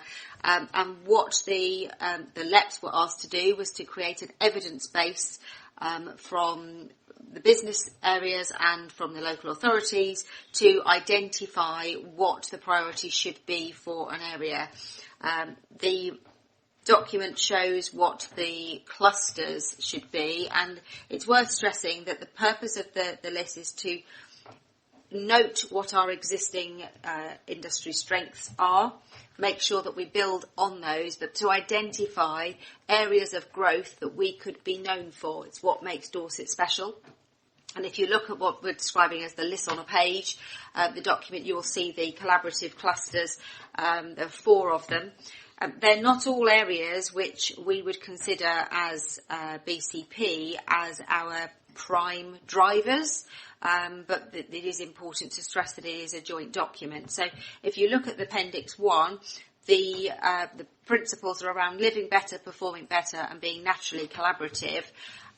So taking advantage of our natural environment and really going in line with our corporate strategies around living and performing better. The 4 areas of health and care tech, defence and security, agri-environment, creative and culture. There was some challenge at the ONS board around what did that really mean. And the areas I think that we've said we are very, very strong on is around the creative and culture, just going back to our Lansdowne work with the digital sector. The agri-environment, we've got quite a good story to tell around aquaculture and the use of Poole Harbour and the work around improving that and actually making some inroads into our oysters and shellfish and things like that. The health and care tech, obviously we've got incredible work being done through the university and through the local hospitals around improving a One Health approach and recognising that it is our grand challenge with our ageing population. So what happens next is that the Dorset Council have already signed off this document. It does belong to the local enterprise partnership. They signed it off at Cabinet last week. We need to sign it off so that it goes off to government for them to actually look at it, decide whether they feel that this is the route they want to take. It will be the document that opens the door to investment in Dorset. And when you get to read the full documents, at the moment we have the full document's been provided to board members, but it's not yet in the public domain. There are various buzzwords that you'll see in there. We were told quite clearly that the way government operates is that they do a word check for specific terms that they are looking to invest in. And if our document is peppered with them, we've got more chance of getting money than if we have used our own terminology that we like locally. So you might see some phrases that you feel a bit uncomfortable with. There is a reason for that. We've had government sort of support in making sure that we have the right buzzwords there. So I think it's been through a little bit of a challenge. myself, Graham, Mark, have all sort of thrown our toys out of the pram at various points over the last 6 months and said we don't like certain things, but it is a joint document and it is in the ownership of the LEP, so we've influenced it as much as we can. So yes, I'm going to throw that open to, I think the Chair of ONS might want to say a few words on it, and then I'll throw it open and I'll just sum up at the end. Councillor Broadhead. Thank you, Chair. I will be brief. The board broadly welcomed this document, as was made clear by a number of those that have been involved in the LEP and this area in particular for some time. This is we are pretty late in the game on the getting on board with the local industrial strategy, probably in the final wave. So we do need to get a move on, and I don't think that's anybody in particular's fault, but it does mean that we need to all get behind this and move it forward. The only comment that I would make, reflecting some parts of the discussion, is again, as somebody that was very involved in the LEP previously, and indeed within the local industrial strategy, there is very little change here in this document from the iteration that I saw probably 18 months ago. That's not necessarily a criticism, but perhaps an opportunity to reflect for the future. Whilst I agree that this is a joint document and that inevitably there's a lot of buzzwords and boxes that we've got to tick in order for the document to do what we need it to do, which is essentially to have a platform for secure funding, etc., etc. Equally, let's not forget that one of the real benefits of local government reorganisation is that we are now one half of only two partners, two local authorities that form the primary voice for local government within the LEP. And therefore, I think it would be incumbent upon us to use that voice as strongly as we can. So I know I pressed you quite hard on where your fingerprints were in this document, and it was meant to be a positive in that do not be afraid to flex your muscles in future with the LEP. Don't be guided by them. Try to guide them where possible, because we do have a real opportunity, particularly within BCP, to really set the direction for the local industrial strategy for Dorset in the future, whilst taking on board, of course, that this is a shared approach that we've got to share. But yes, we need to get on with this, and broadly welcome. Thank you very much. Thank you, Councillor Broadhead. Any other members of the council wishing to speak on this one? No? Okay. I think if you had been in any of the meetings, you would know that we were flexing our muscles in a very collaborative and passive-aggressive way with our friends at the Local Enterprise Partnership. Councillor Rice. Yes, I'm looking forward to working with the Dorset LEP going forwards, particularly with regards to sort of general economic principles and how it can support climate crisis and environment going forwards. One of the issues that's highlighted in the report is about our high levels of elderly population and the consequences of that we have a high workforce in the care industry. And I'm particularly interested in how we can increase the value of that work, because if we could increase the value of that work, then we would reduce the £1 billion deficit that we apparently have, and that would help to redistribute economic value throughout our communities as well. But I would just like to highlight that on page 93, in quite small words, it does say that we are also aiming for Dorset to be a zero carbon county by 2030. So this is, I am sure this is drastically different from 18 months ago, actually. And that is, I'm really, really excited to see that. And it does show that the public and business enthusiasm for really tackling the climate crisis that we have is just hugely changed, and I'm really looking forward to this. I'm glad you're optimistic. I have to say, I am less optimistic. I think that line is probably more of an aim, and the reason I say that is that we know that we've obviously made really good strides in the 153 areas that we're looking to try to achieve that for our council, knowing that our our region is going to take a little longer. Dorset are a long way behind where we are in that they're only just now asking for ideas, and they're slightly less enthusiastic. That's the word. They are slightly less enthusiastic. I've seen lots of WhatsApp messages going, "Wow, look what they're doing at BCP. Do you think we can do that too?" So I think it's probably rather ambitious that they should suggest that. But let's write it down and let's hold them to account. Okay. Councillor Hadley. Yeah, I think that the opportunity to be at the front and guide them, I don't have any problem if they photocopy our ideas. That's great. I think the other bit though that is how this sits alongside the other partnerships that seem to be coming along: the South East, the Peninsula, the Western Gateway, and again that's a dynamic that we need to work through going forward. So obviously this is with the LEP. But it's a part of a whole piece, and not least now we have a Conservative government determined to push through on the Brexit deal.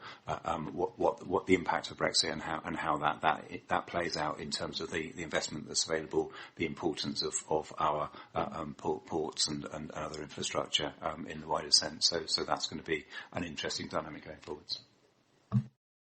Councillor Dedman. Yes, thank you, Leader. As far as the language of it is concerned, and I take your point that we're supposed to be using buzzwords, but on page 88 in C, it is so obfuscatory, I just read it out. I'm not objecting to it, I think it's wonderful. Focusing on catalytic change and dissemination that addresses issues of ageing, inclusive growth and the preservation and enhancement of natural capital. Now, I think that links, without my degree in English coming into play, I think it links to the little pink page that we've also got, which says that the strategy target by 2030 is to reduce the number of 50 to 64-year-olds with no formal qualifications, which I think is an admirable aim, and I try to figure out, because I'm no good at numbers, if that's by 2030, you need to be how old now to be 50 or 64? So I'm assuming you're starting that now, so that by 2030, but I think it's absolutely marvellous, and speaking, as a portfolio holder for older people, there is, sadly, a very common feeling that, you're over the hill, you can't get a decent job, you can't be retrained, and it's very obvious from all we know that people can and are very valuable members of any community or economy. And whatever that paragraph meant, I'm all in favour of it. Thank you. I'm feeling really inadequate now, okay, as somebody around the table who doesn't have a degree. How many other degrees are going to... Excellent, I'm not the only one. Thank God for that. Councillor Howell. Yes, I mean, it is a little frustrating, the whole dealing with LEPs and government process, because it's a bit of a game, I suppose, where the LEP has to try and craft an offer that fits in with what it thinks government wants, even if it doesn't completely fit with what the LEP might think of what is right with Dorset. And then we end up as a local authority trying to do the same thing to the LEP. And at the end of the day, what we need to do is to remember that we need the flexibility to be able to, and the broader knowledge and experience to be able to make real impacts on the ground that are valuable for our local communities and our businesses. So, this is an exercise in trying to win favour with government, and hopefully at the other end we'll be managed to spend whatever funds that we get out of this productively. Anyone else wishing to speak? No, in which case I'll sum up. I think we do need to stress, obviously, it's about productivity, but going back to what we were talking about earlier with the community regeneration, the key to this is about social mobility. If you look at the other targets around reducing the number of areas considered to be in the most deprived, halving the wage gap, actually, this is about improving the lives of people who live in our area. The social mobility issues are really dreadful in some parts of the area. Obviously, Weymouth and Portland are pulled out in the report. Parts of Bournemouth are pulled out as well. And I think, we owe it to our residents to do that.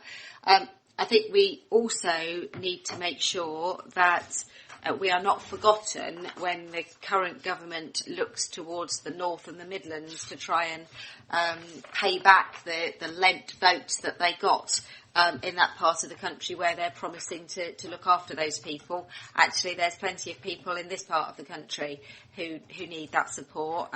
And the comment that was made by Andy around the other areas is, yes, we're part of the Dorset Let, but there are other bodies that we're trying to be at more than one table, where we're looking at other ways that we can generate inward investment and income to the area. So this is the one that we have to be part of at the moment, that the local industrial strategy is really important that we get behind this, and that through our board membership that we hold the local enterprise partnership to account and the private sector to account in their part of moving this forward. So with that in mind, I take this to the vote. All those in favour of approving this document?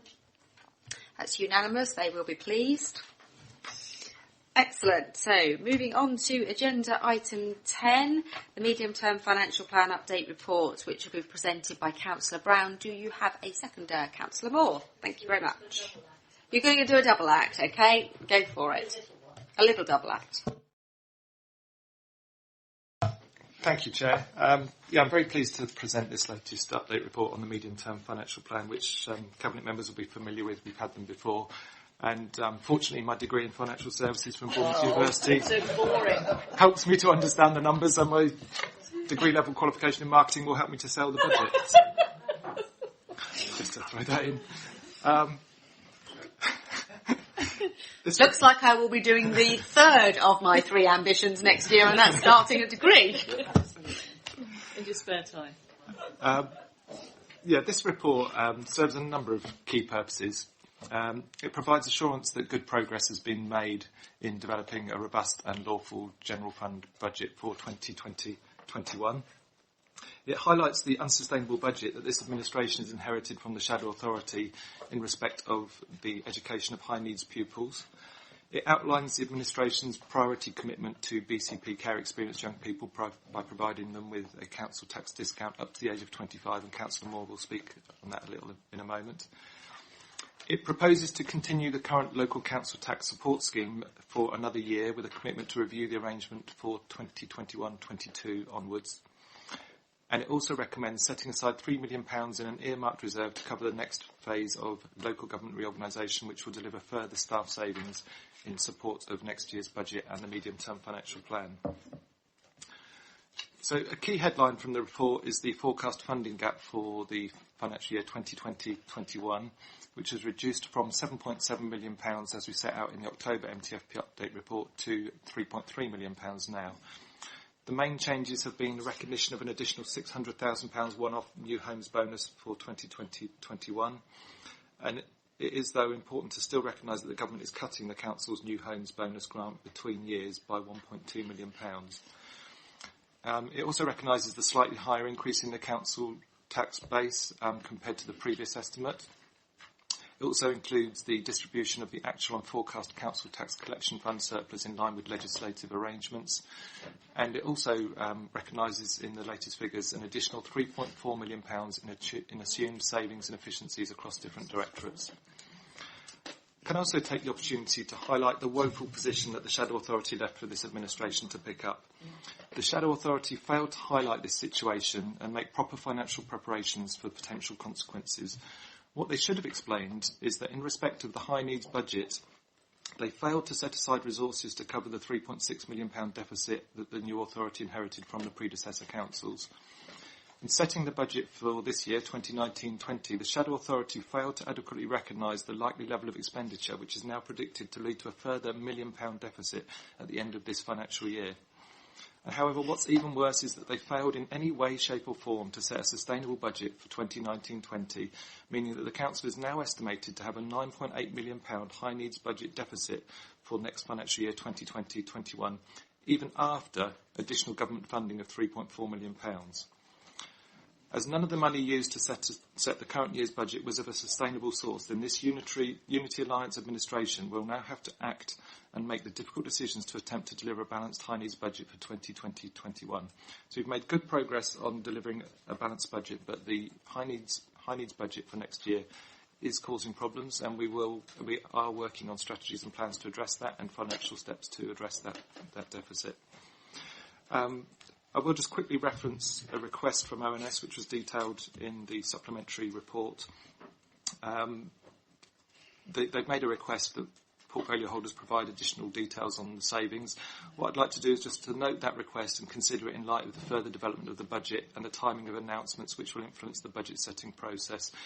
There's still announcements to be made and further negotiations to go on which will shape the overall budget, and there will be movements in the savings and efficiencies that are being worked on. So it's difficult to commit to providing that in January. They will, as part of the budget reports, be provided right at the early part of February anyway, in advance of the budget going to Cabinet and Council. And I can pass to Councillor Moore to introduce Recommendation 5. Thank you. So, at the request of our care experienced young people, we've developed a proposed council tax discount to help them. They told us that managing on their own financially at 18 is difficult, and who actually would doubt that?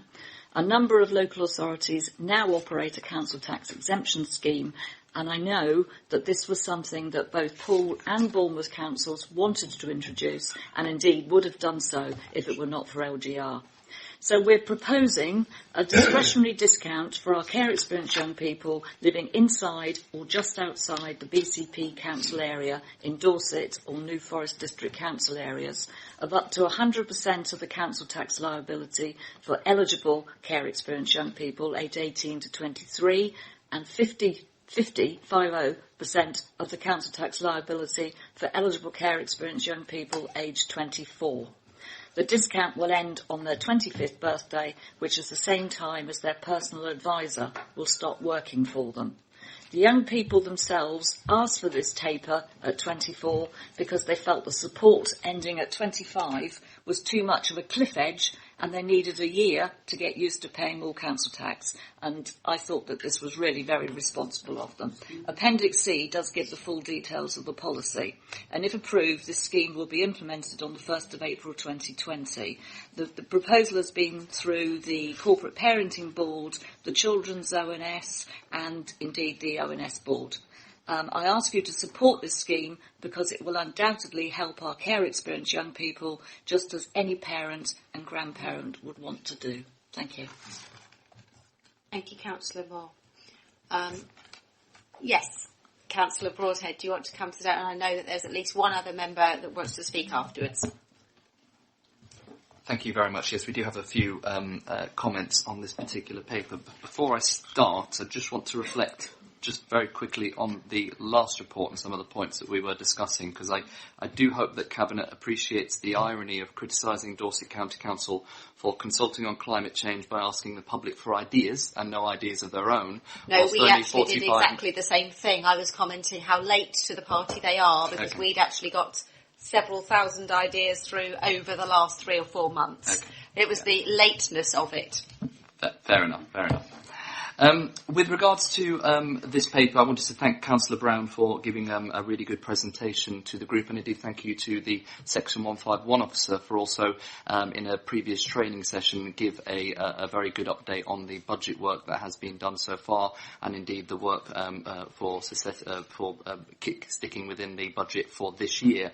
Additionally, the Overview and Scrutiny Board had some outside training from the Centre of Public Scrutiny around budget work and how we should be approaching budget scrutiny. I think we've got some real lessons to learn for the future. We're approaching this quite late this year, and therefore we are a little reactive. However, the board was a little disappointed that we had 2 meetings this week of the Overview and Scrutiny Board. The first one was essentially a budget special. We had asked for specific reports in the 2 areas that were experiencing the highest pressures, and indeed 2 of the most important areas for the Council, in children's services and in adult social care, health and adult social care. Both of the portfolio holders gave lots of information and performed very admirably. However, the reports that we requested were not provided. We had 1-page summary for children's services and only 2 pages for health and adult social care. Now, the guidance and the advice that we'd got from the Centre of Public Scrutiny about adequate budget scrutiny was for the Overview and Scrutiny Board to have a very real role within budget scrutiny and to be looking at the risks associated with budget work for next year's budget as soon as possible. And that's why we had requested that work. So, unfortunately, the Cabinet members were not able to provide the Board with any real detail on some of the savings that are being prepared for last year. We weren't asking for tremendous detail, but certainly if we are going to look at some savings in these very critical areas, they do need to be stress tested, in particular around the risks. That is the spirit of the recommendation that came forward, and I was really pleased in the meeting to receive guidance around the wording from the Chief Executive, who suggested that we bring back further budget work to the next Overview and Scrutiny meeting, and to get a written report in those areas, particularly around the savings identified to date. So I think that stops some of the criticisms from Councillor Brown. I completely accept there's lots more work to do on the budget. There's lots more information that will need to come in order to prepare further work on the budget. But we have already had a number of areas where we have figures attached to the savings that have already been identified, and it is incumbent upon the Overview and Scrutiny Board in best practice to look at those savings, to analyse them for the risks involved. So therefore the formal recommendation that has come out of the Overview and Scrutiny Board is that the Overview and Scrutiny Board resolve that Cabinet portfolio holders be requested to provide further detail on budget work and risk analysis on the savings identified to date in Figure 1 of the MTFP report to Cabinet of the 20th of December, to the Overview and Scrutiny Board in January and prior to budget being presented. To be clear, Cabinet, we're not asking for an early sneak peek of your next year's budget to try and get ahead of the game. However, we are trying to do our job properly and actually look at some of the savings so that we can hopefully give our approval that the risks in there have been adequately looked at. To be really clear, we would like written reports on those areas, not 1-page summaries, and it will be, as always with the Overview and Scrutiny Board, in the spirit of being as productive as possible. That will be for all of the areas, all of the service areas that we've identified, but again with particular reference to the 2 portfolio holders and portfolio areas that were presented this week. But, a great performance by all the Cabinet members. It was not a criticism of anybody whatsoever. It was, however, a criticism of the involvement of the Overview and Scrutiny Board in budget scrutiny. Thank you very much. Before we go to Cabinet members, I just want to take any other members who want to comment on it. I know Councillor White would particularly like to speak. Is there anybody else just while no?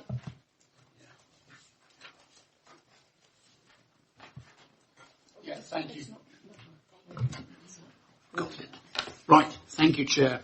I just wanted to make a brief comment on the Care Leavers Council tax discount. As the previous portfolio holder for Children's Services in Poole, I really am very happy to confirm that we were keen to introduce this, and indeed the only thing that stopped us doing it, I think, in both Poole, Bournemouth and indeed Dorset County was LGR. This has already been adopted by over 100 upper tier authorities across England and Wales. It's also been adopted by every single authority in Scotland and Wales. So I fully support it. Thank you. Thank you, Councillor White. Are any other members wishing to speak? No, in which case we will go to Cabinet members, starting with Councillor Dedman. Yes, thank you, Leader. I just want to bring my own point of view to what the chairman of the Overview and Scrutiny Committee said about their role. And having been on many a scrutiny board myself and joint audits and all sorts, it's the strategic aims, intentions and priorities of the Council's plan which they are looking at. And I'm not happy with having to drill down. I mean, I don't know how far we are supposed to go into whether or not we supply chocolate, biscuits or bourbons at nursing homes. I don't know quite how far this committee wishes to go in drilling down. And I feel that it's going to be a huge amount of work for the officers, not only to mention the portfolio holders. And I think it's going a bit far. The Chief Executive would like to respond on that.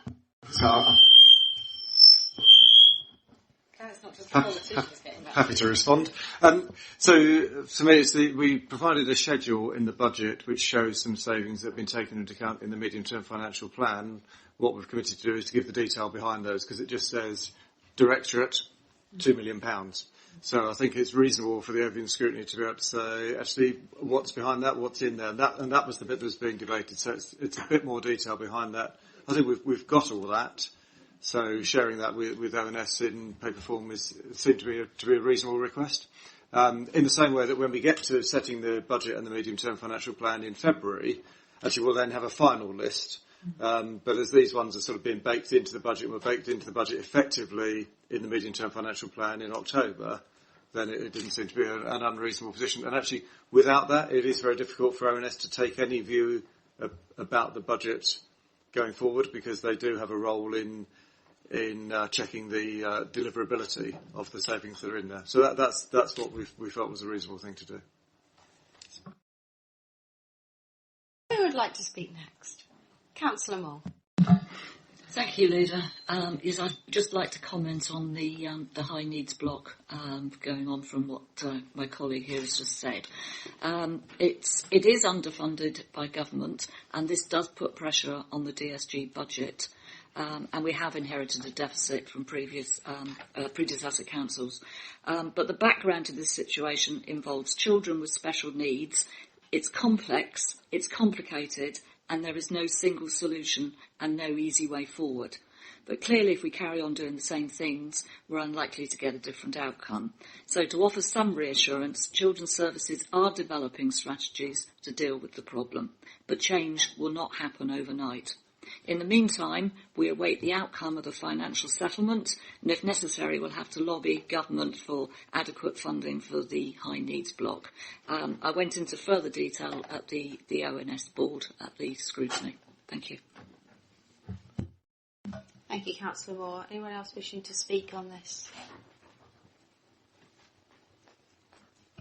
Councillor Brown, can I get your comments on the recommendations of ONS? Because obviously we need to decide whether the Cabinet accepts the recommendations of ONS or not. I think it's reasonable to allow them to have see some of the detail below those top level figures. There may be some adjustments, because I know that some of the figures within some directorates that are down as savings and efficiencies may actually be better placed in the final budget to fall under other areas where, withdrawal of government grants, that sort of thing. So there may be some recategorisation of some of the elements of those. But yeah, I suppose the difficult thing is it's a move away from how things have been done often in previous administrations and within the Shadow Authority, when those details were published at the time of the budget being presented, whether it be sort of late January, early February, ready for the sort of Cabinet and Council to consider that. So it's a sort of departure from the traditional approach of previous council administrations and the Shadow Authority.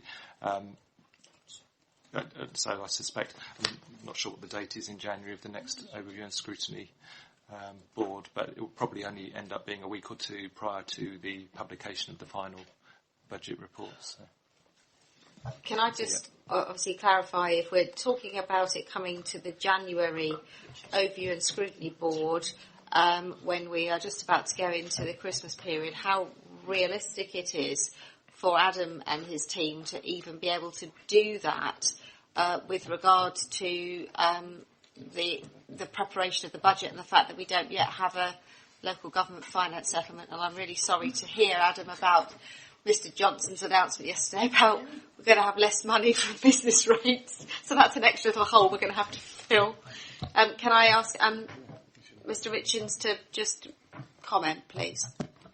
I think my comment would be consistent with that of the Chief Exec, and since the information's there, it's available to support, but I think the overview scrutiny are actually asking for a report from each of the corporate directors around those savings, if I understood the recommendation correctly. So it's really for the Chief Exec and the corporate directors just to confirm that they're in a position to be able to write those reports. So I think we probably need to say that we will, I don't think we can commit to doing it because we actually don't have the corporate directors here to be able to make that commitment. I don't want to be committing to something without having the ability to do so. We're just, I mean, the corporate directors, most of them are off after today, that they aren't going to be able to do this work until beginning of January. That concerns me. Councillor Broadhead, you wanted to come back. Thank you. I just want to put this very briefly into context because I do fully appreciate, particularly with the Christmas period, that extra work is extra work. However, Cabinet, you have had assurances from your Chief Executive that the information is already there and it's a reasonable request for the Overview and Scrutiny Board to look at it under good scrutiny. You've had assurance from your Section 151 officer that the information is there and it's reasonable for us to look at it. And I would have thought if you've had the assurance from the Chief Executive of the local authority to say that we can't do anything because we might need to speak to other people, it does look a little bit like we're just trying to avoid the issue. Thank you. I completely take issue with that. I think that's totally out of order. I think the point is that actually providing you with a list of numbers is something that is completely reasonable to do because we have those. It's providing full and detailed written reports that are going to provide difficulties for staff who are already under pressure in trying to find the rest of their budget savings. So I don't think there's any attempt to hide any scrutiny. I mean, at the end of the day, the full budget is going to be scrutinised about 3 weeks later. Councillor Dedman? Yes, can I just clarify my initial comments, which were that I am not happy with having to give this level of detail at this point. Nothing to do with any avoidance tactics. We have got so many figures that I'm sure the councillor, who's chairman, would be, baffled by them. It is a work in progress, all of this. Yeah. We've got all the background figures, but it isn't usual to bring them to the January meeting. You usually do it in February. And my point is that it is a lot more work. I agree, Councillor Broadhead is saying it's all there. It still has to be correlated. So that was my point. No avoidance. In fact, I can probably give you a lot of the numbers now, but that wasn't the point. I think, just to clarify if I may, Leader, what the Overview and Scrutiny Board are requesting is the level of detail below the figures that were included in the October report to Cabinet for the medium-term financial plan. In putting those figures into the medium-term financial plan and publishing the medium-term financial plan, my sense is the officers knew what those figures are. We have some detail behind them. That's all the Overview and Scrutiny Board are asking for. They're not asking for subsequent changes. They're just saying you presented us with a medium-term financial plan which went through the Cabinet. What's in those numbers in the savings? That's the question that's being asked. It's not asking how you're going to balance the budget because the medium-term financial plan still shows a gap. And the recognition is that gap will have to be solved between now and the middle of February when it comes through to Cabinet. It's just, you've given us these figures, which is the first step. What's behind those figures? So I wouldn't want over-interpretation of what's being requested from ONS. My sense is actually Adam has that because as Section 151 officer, he's been publishing a medium-term financial plan with some numbers baked in. We must know what those numbers are. So I think that's the key. That's what's being asked for, is that level of detail that went into that. It will be some assumptions. There will be some things in there that will be around government grants and changes in funding and some income expectations and some that will just be about an assumption about balancing income between the four preceding councils. But my sense is that's what's being asked for from ONS. Mr Richards? Sorry, perhaps we might need to refer to the Chair of Overview and Scrutiny. Sorry, I understood that they wanted a full written report from each of the directors on the savings in their area. So on those savings that were declared in the medium-term financial plan which we've published, yeah.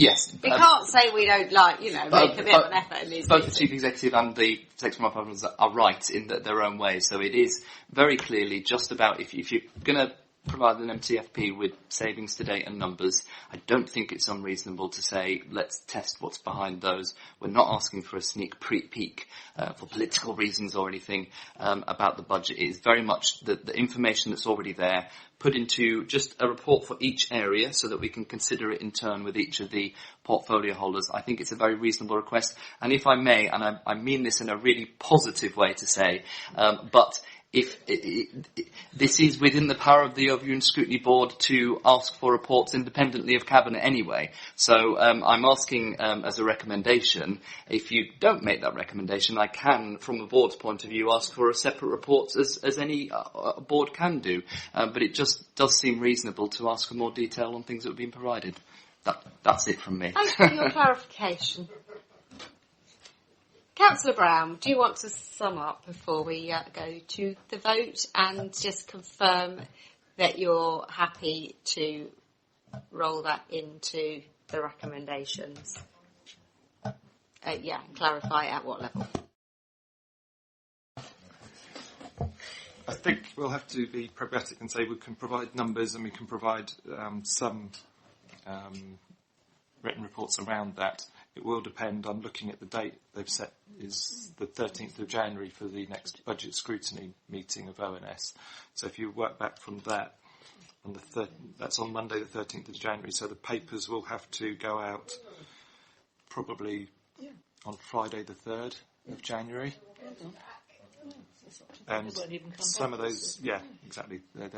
Officers may not be in between now and then. So I think we need to make the most of the numbers are available. How detailed that written report will be may well depend upon or there may be a sort of late supplementary report. Late supplementary or presented tables. Okay. Yeah. Just to clarify, given my rules on late supplementary reports, we will present what we can. We could do the others by presentation on the day, if that's okay, maybe with any detail. But we'll find a way of getting the information. I think if there's just numbers, even if we have to present and explain at the meeting, then. But the timings are difficult. On that basis, then I think we can accept that request. Okay, so with that request accepted, we'll move to the vote. So all those in favour of accepting the medium-term financial plan update? That's unanimous. Thank you very much. Okay, it is 12 o'clock, and does anybody need a comfort break for 5 minutes? And I'm mindful that we do have another meeting that's supposed to start at 12 o'clock. So if we literally would need to take just 5 minutes, if you can, please. We're back here for 12 minutes past. Okay, does anyone know where the monitoring officer is? No. I just see her coming in. Okay. Yep. Thank you very much. So we will wait for Tanya to return to her seat. And that brings us on to agenda item 11, which is the Bournemouth International Centre short to medium term investment plan, which I believe is being presented and proposed by Councillor Allison. Do you have a seconder? Who wants to do that one? Councillor Rice. Thank you, Leader. Just a couple of points first before I start. The first one is a possible conflict of interest, so I am a BH Live director. And the second one is just to clarify in recommendations C and recommendations E, the delegation is stated to be for the portfolio holder for destination and culture, but that's incorrect. It's me. It's the portfolio holder for tourism, leisure and communities. So this recommendation, this paper seeks to invest £4.7 million over a 5-year period into the BIC. Anybody around the table who are all very experienced with BIC, with having lots of political events there, will be aware that it's not had continuous investment for quite a long time. It's quite behind the times in terms of other conference centres around the country, and this is following, over the past 5-10 years, there's been massive amounts of investments from cities up and down the country in their conference and event centres.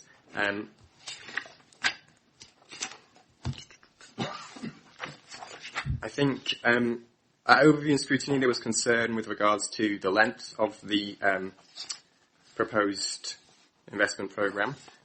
However, you'll see in recommendation D that there is a review in year 2 for the commitment going forwards. So there's no risk that following the further paper on the future of the site that's due to come to Cabinet in August, that there'll be any risks to any of those unallocated funds from that 4.6 million.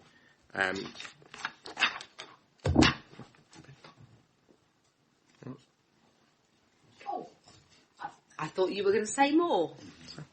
Okay, so we'll go straight to the chair of ONS then, who I'm sure will say more.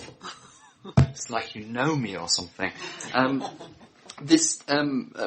Thank you again for indulging me.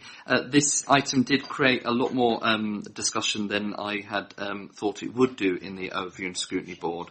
I think from a practical point of view, most of the members were in agreement that anything that improves the Bournemouth International Centre is positive, and indeed many of these things have been in the works for a while in terms of necessary improvements. The criticisms from the board, which was, to be very honest, very much cross-party, it was almost unanimous, was firstly around the level of consultation and expertise that has gone into this request for £5 million. The Cabinet member admitted that none of the ward councillors in particular, or the members, had been consulted about any of these plans, but slightly more concerning, considering we are asking Cabinet and full council to approve £5 million of essentially capital expenditure, that there was very little, if any, outside consultation about whether this was either the right amount of money or indeed the right things for this money to be spent on. And when we are spending £5 million of taxpayers' money, it would surely be incumbent upon us to make sure that we were very clear that that was the right money to spend in the right place. And the board was not satisfied that that piece of work had been done. The counter-argument was, when we asked why this was the right money for the right thing, the argument was, well, because BH Live said it was. And really, when we're talking about this amount of money, it did not seem like the correct way. The second the mode of discussion centred around the idea of this short to medium term investment plan. The administration has made very clear that they're going to be looking much more holistically at a bigger vision around the BIC, and there was a lot of discussion around committing to spend 4.7 million when it may well be that the result of that consultation and work on the wider vision of the BIC may well say that 4.7 million in total doesn't need to be spent. And the report is very clear about splitting it into two parts: the initial amount. Apologies. The initial amount of 1.8 and then a further amount separately. And the board felt that it would be sensible to only consider that second amount of money once the actual work of that visioning master plan had been done. And it would seem inappropriate at this stage to ask for the full amount and then within that say, but don't worry, we won't spend it until we've looked further. Well, why not just split those two into two separate exercises? So that was the spirit behind the recommendations, which are that the Overview and Scrutiny Board resolve that Cabinet delete Recommendation A of the report, and to be clear, Recommendation A asks for the full amount, but on the understanding that Promise will only spend one part of it. Well, why not just scrap that and just talk about the 1.8 at this level, and then to change Recommendation B to only refer to the 1.8 rather than the 4.7. Again, this was something that came from members across parties and across the geographical areas of BCP Council. This is a lot of taxpayers' money, and whilst we appreciate that this work does have to be done, I would urge you in future to make sure you consult ward councillors in particular, consult the wider industry, but if you are asking for money, to ask for what is appropriate at the time. Thank you. Thank you, Councillor Broadhead. Do we have any other speakers from Council? No. Who would like to go first on this one then? Councillor Brown. Thank you, Leader. Yeah, I was in attendance for this discussion at the Overview and Scrutiny Board. I was a little perplexed about the discussion about consultation with ward councillors, and the ward councillors talked about all the traffic impacts. Well, there's a heck of a lot of traffic in the town centre. To me, this is a conurbation-wide investment. It's not just Bournemouth Town Centre ward that's impacted by this. It's actually much wider than that. And in terms of consultation, I think it talked about, there hasn't been any outside consultation. Is this the right money to be invested in the right place?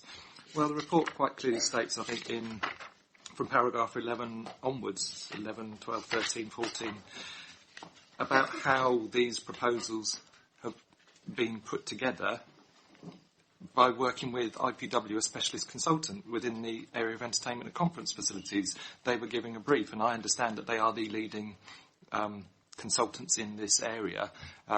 It's not BH Live who said, this is what we want to do, because BH Live aren't a national expert in conference and leisure facilities.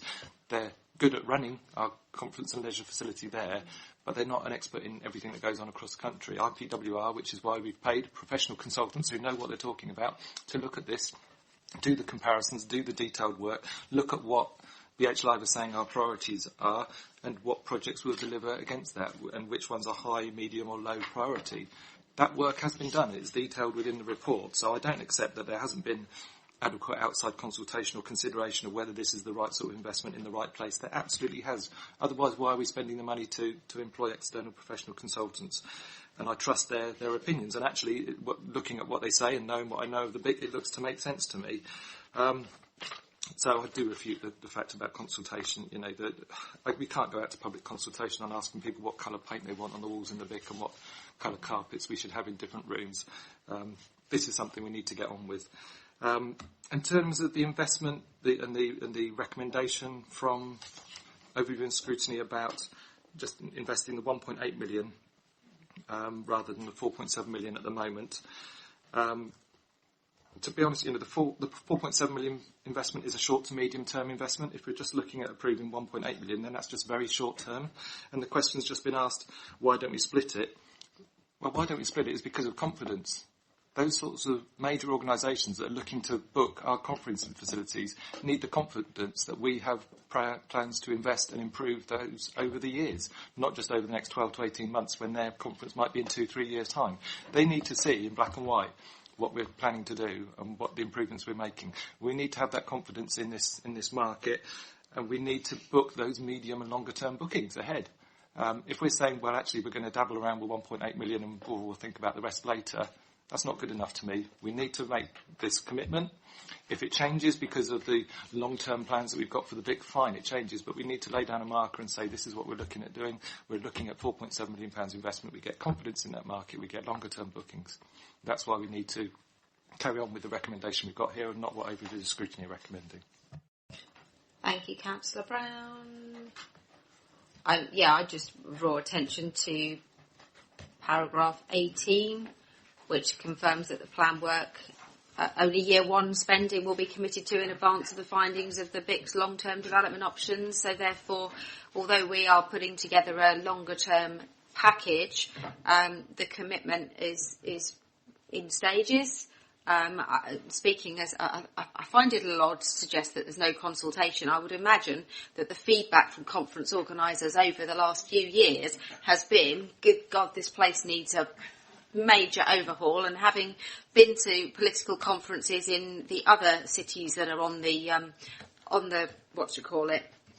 that's the word, circuit. Some of them, we are lacking well behind. So I think the feedback that, no, we're not coming back next year because we're going to go somewhere else that's got a bit better, is let's get on and actually put some pride back into our town and make sure. And I think the point around ward councillors is quite right. When we're doing some major works on Sandbanks Beach, that is of interest to everyone. It's not about the ward councillors for Sandbanks. These are key strategic things, and actually it's right that they go through the process. And the ward count, this isn't the local park. So I think it's a little bit rich to say that the ward councillors need to be actively involved in that. I'm being waved at by a member of the council who really should have spoken at the time, but I'm going to allow him to come in now.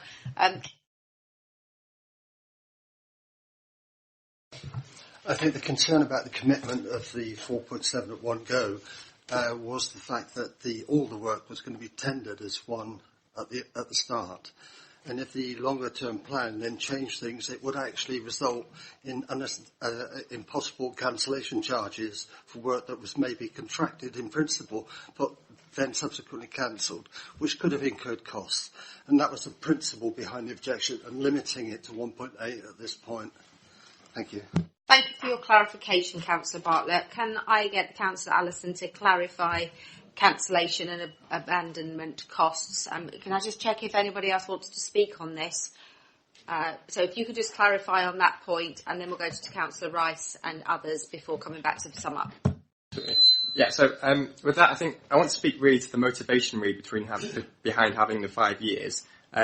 So it does mean that we can tender out all the work at once, which is incredibly important in terms of making sure that it's cost efficient. If we were to only commit to the 1.8 and just tender that 1.8, and then we found that we would need to commit to these other pieces of work in the future, that would mean that next section would also have to be retendered. And I think the risk is that would be far more, that would incur far more costs than the cancellation fees that might be incurred by cancelling the projects going forward. I can't speak I don't have the exact details on what those cancellation fees might be because these haven't been tendered out to anybody, so that would be detail that would be, negotiated during that tender process. Thank you. Councillor Rice. Yeah, just a comment with regards to the opportunity here for thinking about environment-friendly products that we use in this refurbishment. Just sort of trying to encourage the company that's going to be doing the work for us. So even simple things like the paint that we use on the walls, using organic and emission-free paint. Very simple things, but just needs to be highlighted and ensure that it happens because it is such a venue that so many people attend. It's also an ideal opportunity for education. So, for example, if we are using planet-friendly paints, then there could be an opportunity to highlight this as people go to the toilet in the Bic or something. So, thank you.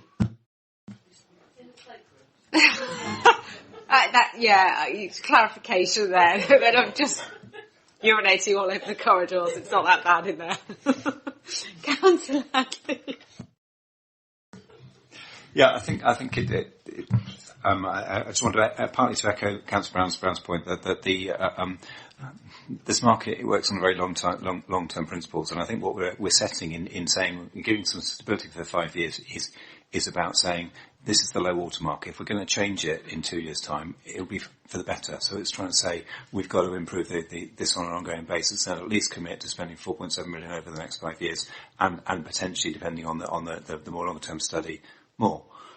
So I think that's really key. I think it would be really important to try and make sure our tender documents reflect the concerns from ONS, and thanks to Councillor Bartlett for highlighting that, because it should be possible to set the tender up in such a way that we don't end up with cancellation charges. And I think that speaks to the heart of your concern. So I think we need to make sure that is part of what we do. Thank you.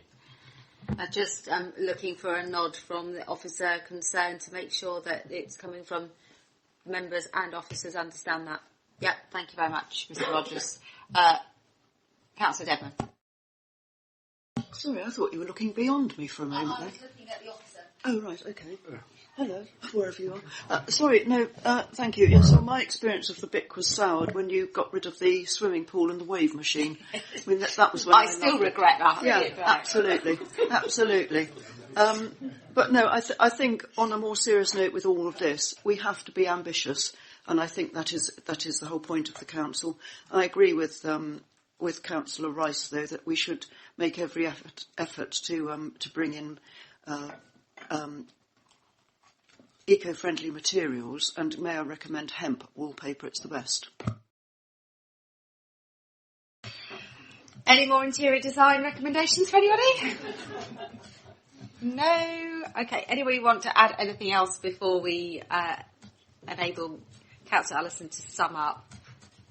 Okay, Councillor Allison.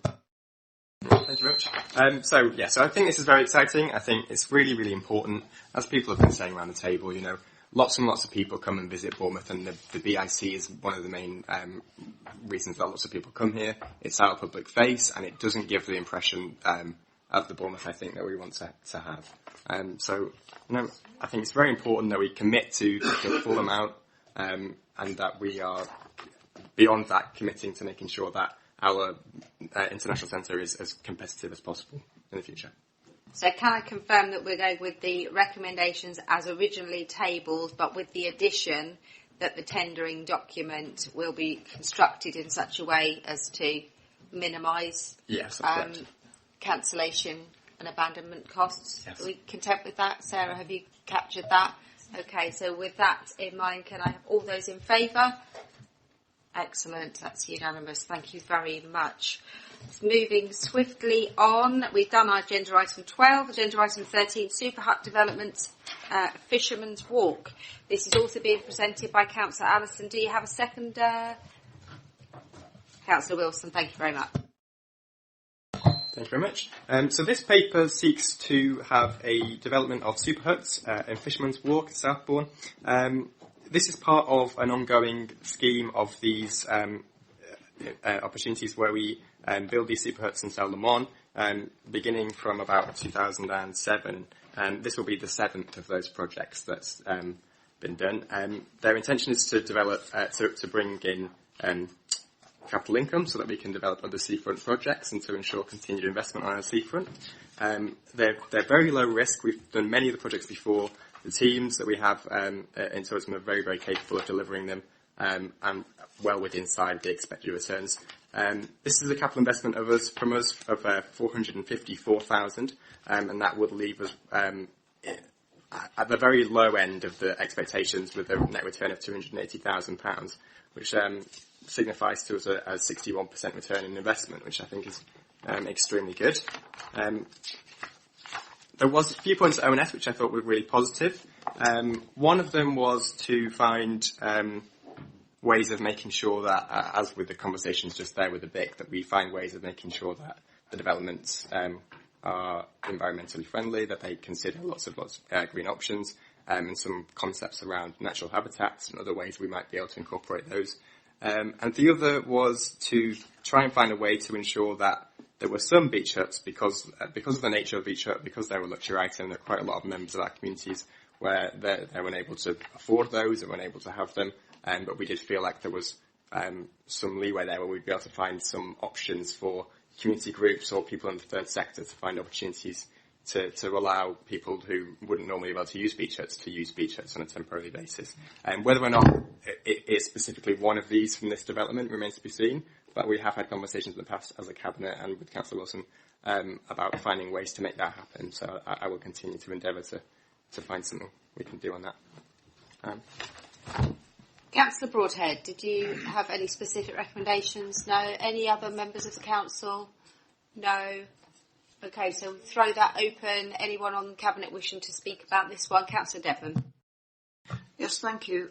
In a predecessor council, we had a huge amount of opposition to a plan that we had for beach huts in a particular area. I'm not going to name any of the areas, but so I don't need an assurance. I mean, I know you can't give one, but it says identification of future super hut sites, location anywhere within BCP seafront strip. Is that actually the plan at the moment, that they're not going to impinge on Christchurch? I just felt that I needed to put that marker down, because if they are, we need to get ourselves ready to. Can you just confirm where you're referring to?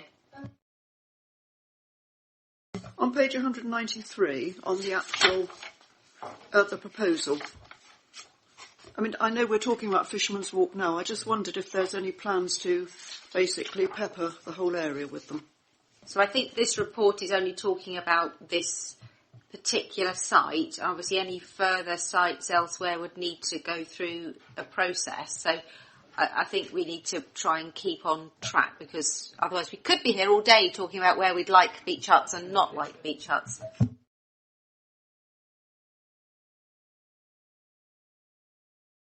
Clarification, please. Yeah,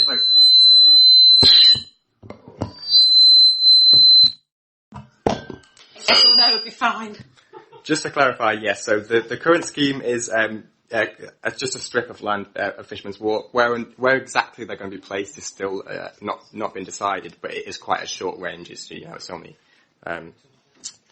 And yes, as you said, any future beach hut sites would need to be consulted with ward councillors and parties that would be involved. Thank you, Councillor Wilson. This was just on a more general point around beach huts, and I think it kind of follows on from the points made at ONS about kind of charitable causes and community and giving back kind of thing. I recently rented a beach hut for the winter because there's a lot of voids, and it's really been amazing. I love going down there and like looking out at the sea and all that kind of stuff. But I think like it is quite expensive, and I think there are a number of voids that we could look into kind of potentially doing something around there that could be looked into.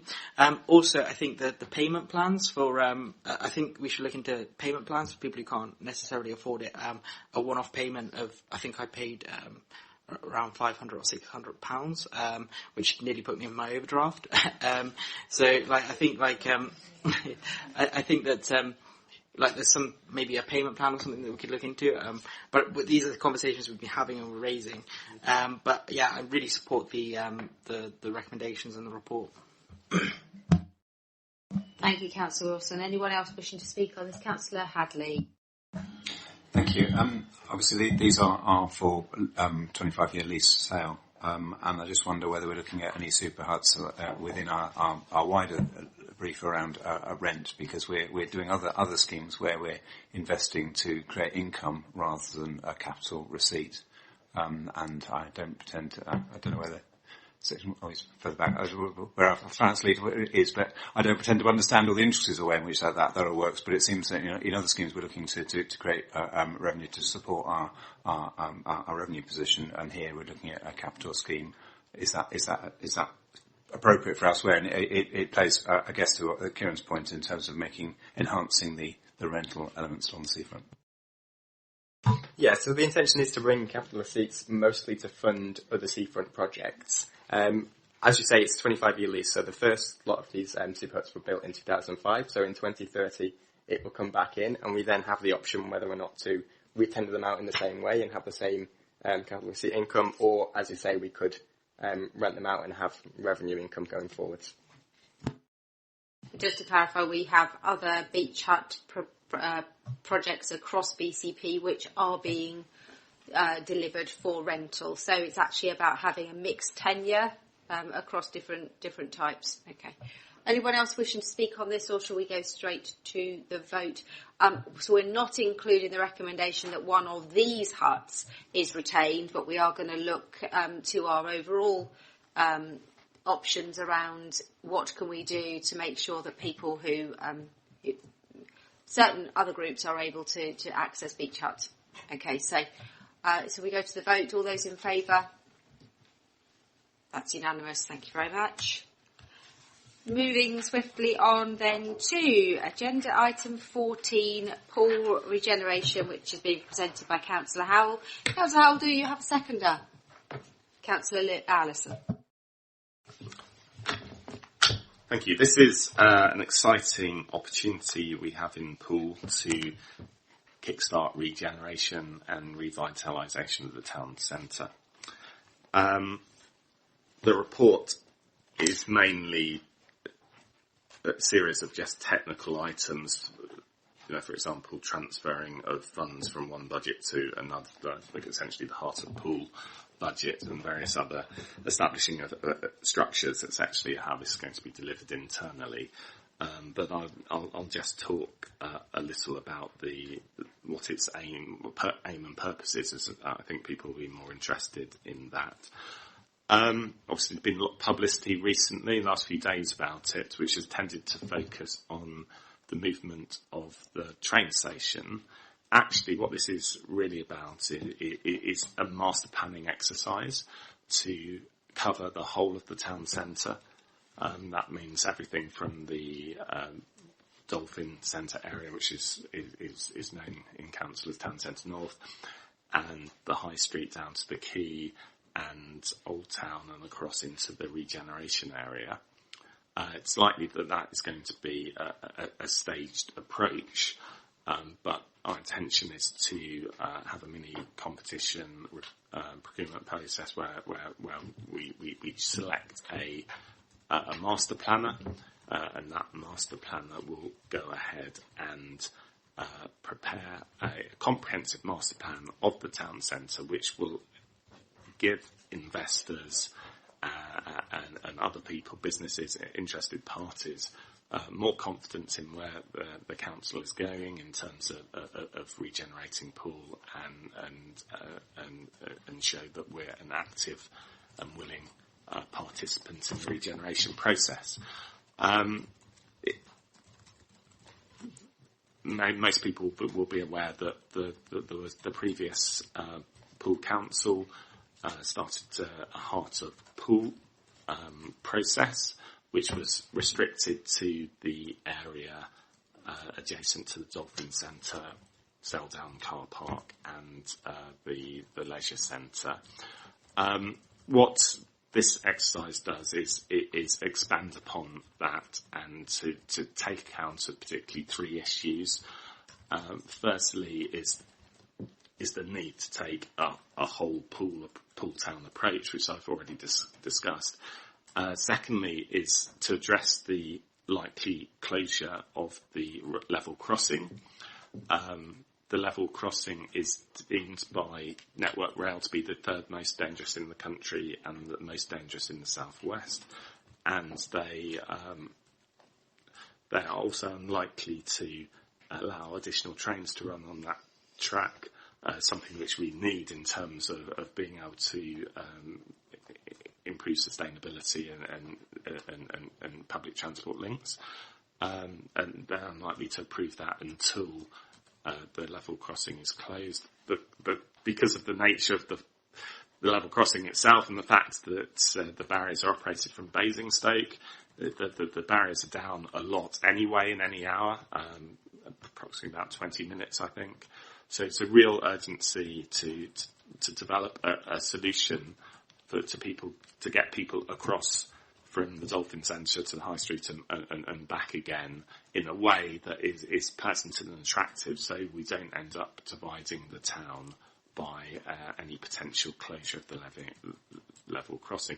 And the third issue is sustainability. We need to encourage people to access the town centre sustainably and to make it a pleasant place to walk around. So there's a big element of public realm improvement in there as well. Back to the train station. Ideally, it would be good to integrate a new train station within the new crossing and buildings associated with the new crossing, but that really is going to be greatly dependent on Network Rail's desire to actually achieve that. The current station is on a bend. That makes it difficult for trains to operate without guards, and it also obviously creates gaps, both of which are not particularly desirable from Network Rail's point of view, but whether they have the actual will to proceed and put some money on the table, we'll have to wait and see. But certainly, it is something that would certainly add or complete the picture of the master plan. I think the only other thing I think I should say is in terms of funding, we're currently in the application process for future High Streets funding. That could result in the delivery winning up to £25 million. And certainly the way the application is being structured at the current stage, there's opportunities up and down the high street that are being identified and included as options within the bid, but certainly one of the options will be around helping create that infrastructure over the railway, although we have to be careful because of the time limits in which that money can be spent. We may have to exclude elements that are dependent Network Rail, because Network Rail are not the quickest of movers, let's say. I know that the Overview and Scrutiny Board have some comments, and I'd like to comment on them at a later stage once they've been made. Councillor Hadley was making a correction. Just in terms of operating the trains without guards, given there's currently a strike on that topic, the assurances I've had from South West Railways is they have no intention of removing guards from the train. The issue is about the driver being able to close the doors so that they can leave more punctually. So that the guard would still be on the train. I just didn't want the wrong message to get out there. That's South West Railway's position. Thank you. Okay, so if we take it to Councillor Broadhead, and then I'm sure Councillor Howell will come back on your comments. Thank you very much, Chair. I'll try not to replay all of the discussion that happened on this at the Overview and Scrutiny Board meeting, not least because my kids have a half day at school and I can't stay that much longer. But there was, as expected, a very full discussion on this. Again, I predicate, and I do this in a positive way. It was cross-party. It did come from a lot of different points of view. Firstly, to say, genuine congratulations to Councillor Howell. Nobody can criticise the aim of many of these projects in trying to think, in a bold way and a visionary way and a more holistic way. However, there is obviously practicalities that have to be considered, and that was the focus of a lot of the discussion at the Overview and Scrutiny Board meeting. Indeed, one of the Poole councillors, a Liberal Democrat councillor, said, I think, when she first moved to Poole 20 years ago, there was talk and pictures on paper of a regeneration of Poole, and we just seem to be getting into the habit of drawing nice pictures, being really excited about them, scrapping them and starting again. And this is another example of a proposal that was in place in the heart of Poole, which many people may not be happy with, but £1 million had already been spent on it, and in many ways that £1 million is being thrown away. And a comment was made that if you were talking to a business holder who owns a shop on Poole High Street, which is very much struggling, and you said to them, we're going to scrap that £1 million, start all over again, how would you justify that?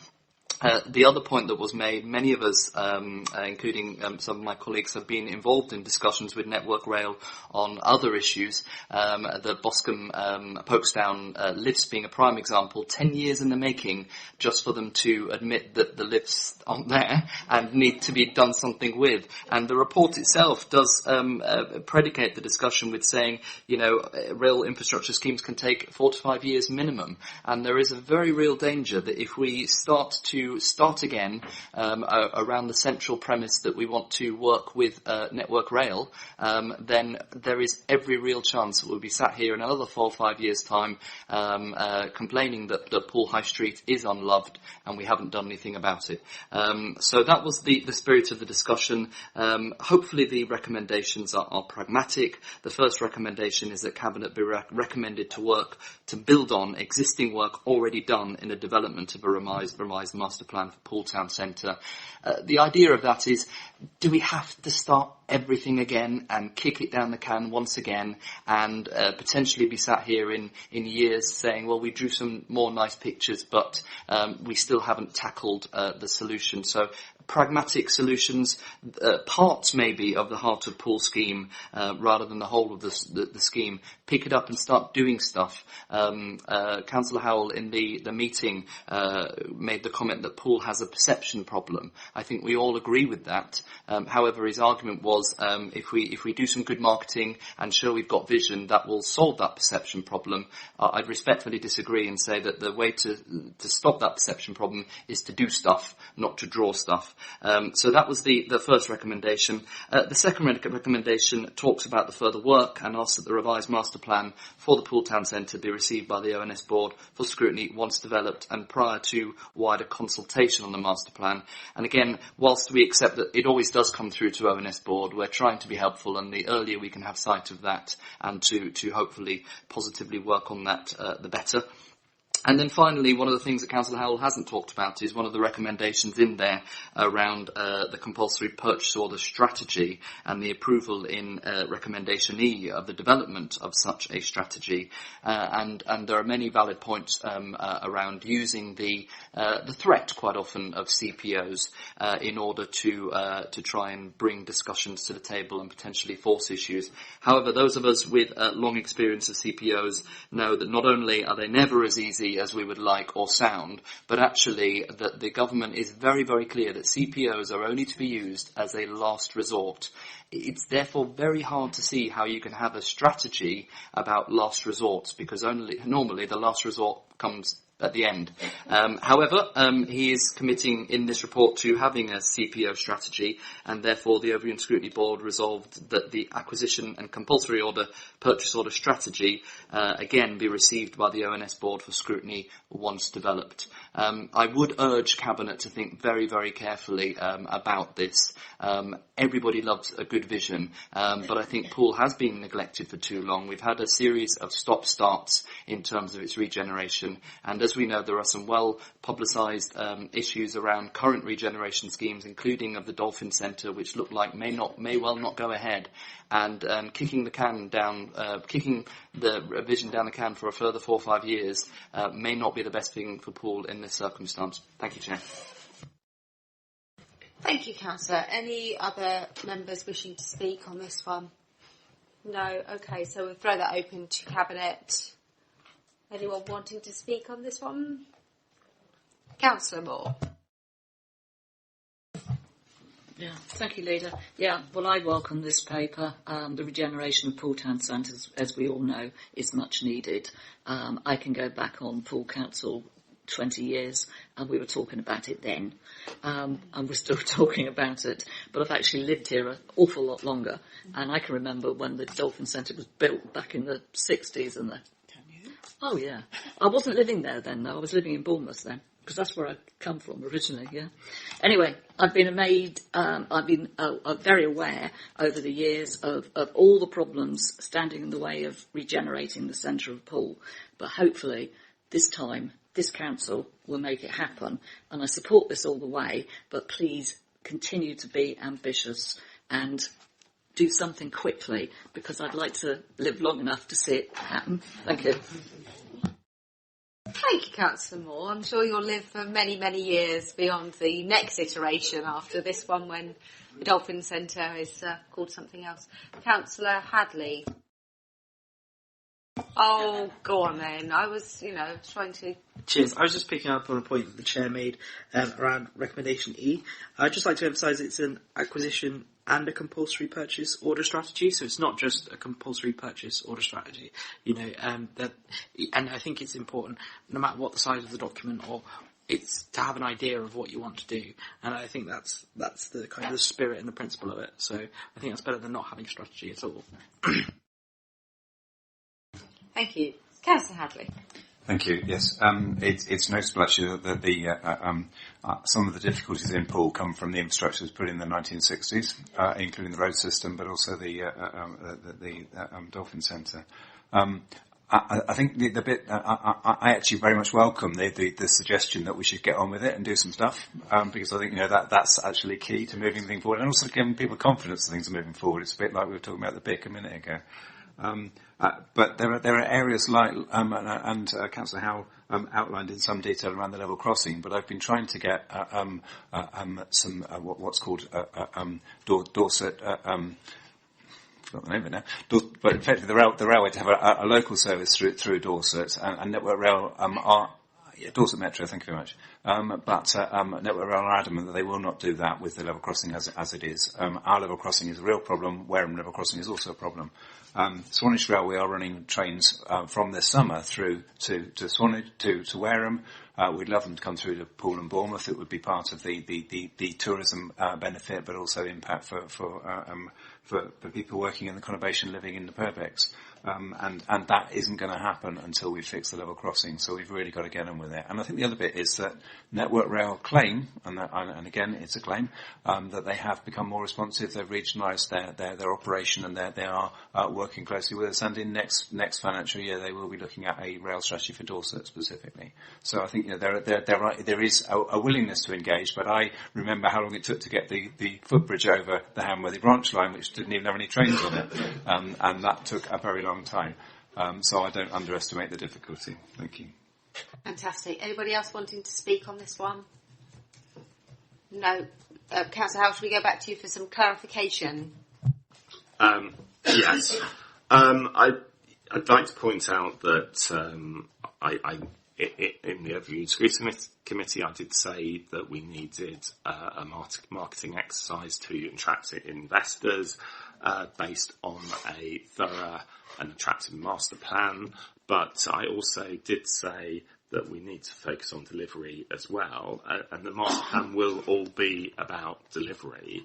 You know, it will identify sites where we need or would like interventions to be made to improve the high street and surrounding areas, and that will give opportunities to developers to deliver, sometimes in conjunction with the council, sometimes on their own.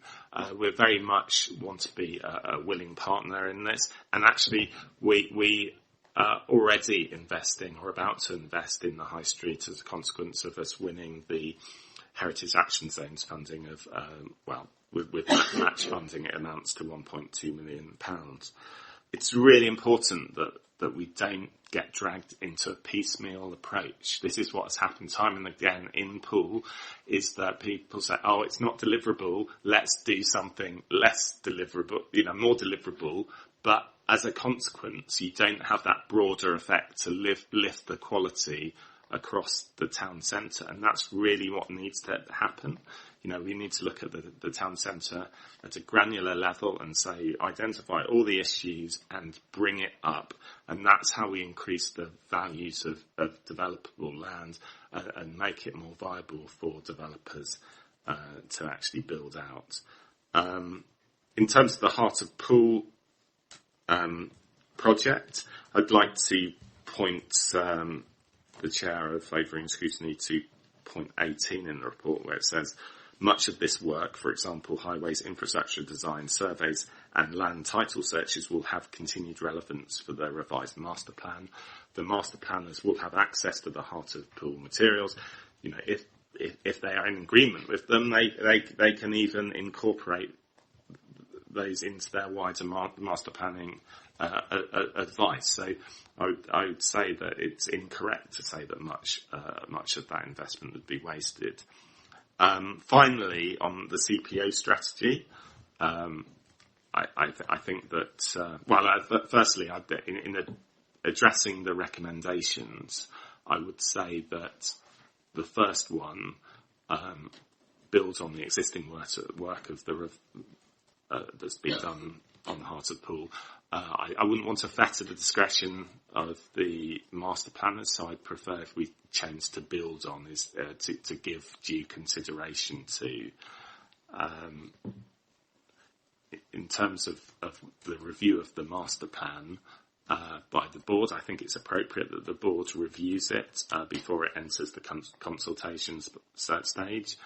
And in regard to the final one, that is fine, although there may clearly be some confidential elements to that. So, but presumably the board would just review that in private. So, I would be happy with that. Thank you. So we're content to accept those recommendations with that amendment. Sarah, have you got that? Yeah. Okay. So does anybody else need to say anything else following those comments? No. If not, we'll go to the vote. All those in favour of proceeding as planned, That's unanimous. Wonderful. We're nearly there, everybody. That brings us on to agenda item 16, final one, housing scheme at Ibbotson Way in Bournemouth, which will be presented by Councillor Wilson. Just to clarify, if we need to speak about the appendix 1 to 3, we would have to go into confidential. So if you are going to speak on those, please let us know in advance. So do you have a seconder, Councillor Wilson? Councillor Allison, thank you very much. Over to you. Yeah, so I'm conscious of time, so I'll just be very brief with this. It's a small development of 3 houses, 2 bedrooms and 1 3-bedroom in my ward, actually. It's going to be built on a site that contains 16 currently void garages, and it's going to be paid for through both prudential borrowing and right to buy receipts. Yes, we did look into social rent for the 3 properties, but as stated in the report, it was going to be an additional £40,000 per home, which isn't really viable in these schemes. But I want to make it clear that going forward, we will, where possible, be looking very seriously at social rent. So that would be it for me in keeping it brief. Okay, anybody wishing to speak on this? Yep, Councillor Bartlett, I thought you might. Because you like to speak whenever there's a housing application or which doesn't involve direct social rent. Okay, the £40,000 cost, of course, it depends on which model you want to use in terms of gaining social housing. If you take the longer term view with capital appreciation, you can very easily work in the affordability for social housing, as a policy. I think it's more a question of what you want to achieve, as well as balancing it with the economics of it. You can look at the social value of social housing and the cost reductions that you get by providing social housing. So I think there's more to it, and I think you've really got to have a desire to provide social housing and make the money fit with what you're trying to achieve, rather than the other way around. That's all I would say. Thank you. Thank you. Anyone wanting to speak on this with Councillor Decker? Yes, only to say, Leader, that I'm totally supportive of the idea, but I was just surprised at only 3 dwellings and so many parking spaces. I don't really know it's Townsend, isn't it? And I'm assuming you're trying to fit in with the locale, but it seemed to me that it was a bigger site that could have taken more dwellings, but I have to be reassured that you've looked into all that.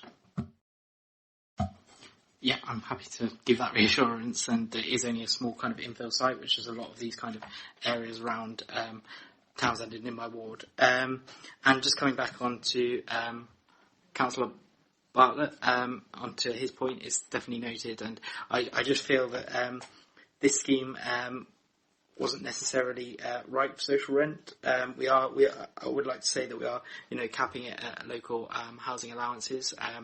So I think, yeah, but going forward, it is very much noted. Thank you. Anybody else wishing to say? Councillor Haddon. That's fine. Ever so quickly, but I think it is, we're hearing this a couple of times in terms of we can't do the social rent thing. I think it is an important ambition for us as an administration to try and make that happen at some point in the near future. So it is about finding a site that we can actually make that happen because of the impacts, as you said, in terms of housing those in need, particularly for families, and meeting that gap. Thank you. Anybody else wishing to speak on this one? If not, then we will go to the vote. All those in favour? First one's unanimous. That draws the meeting to the end. I have no urgent business. Apologies for the length of the meeting, but we've got through an awful lot of stuff there. And it just remains for me to wish those of you I won't be seeing again a very happy Christmas, and come back in the new year ready for an exciting 2020. Thank you. we're actually due to remain here for a meeting with, members of the Cabinet. Maybe the rest of you can go. I'm in another meeting. Some of us are due on another meeting, so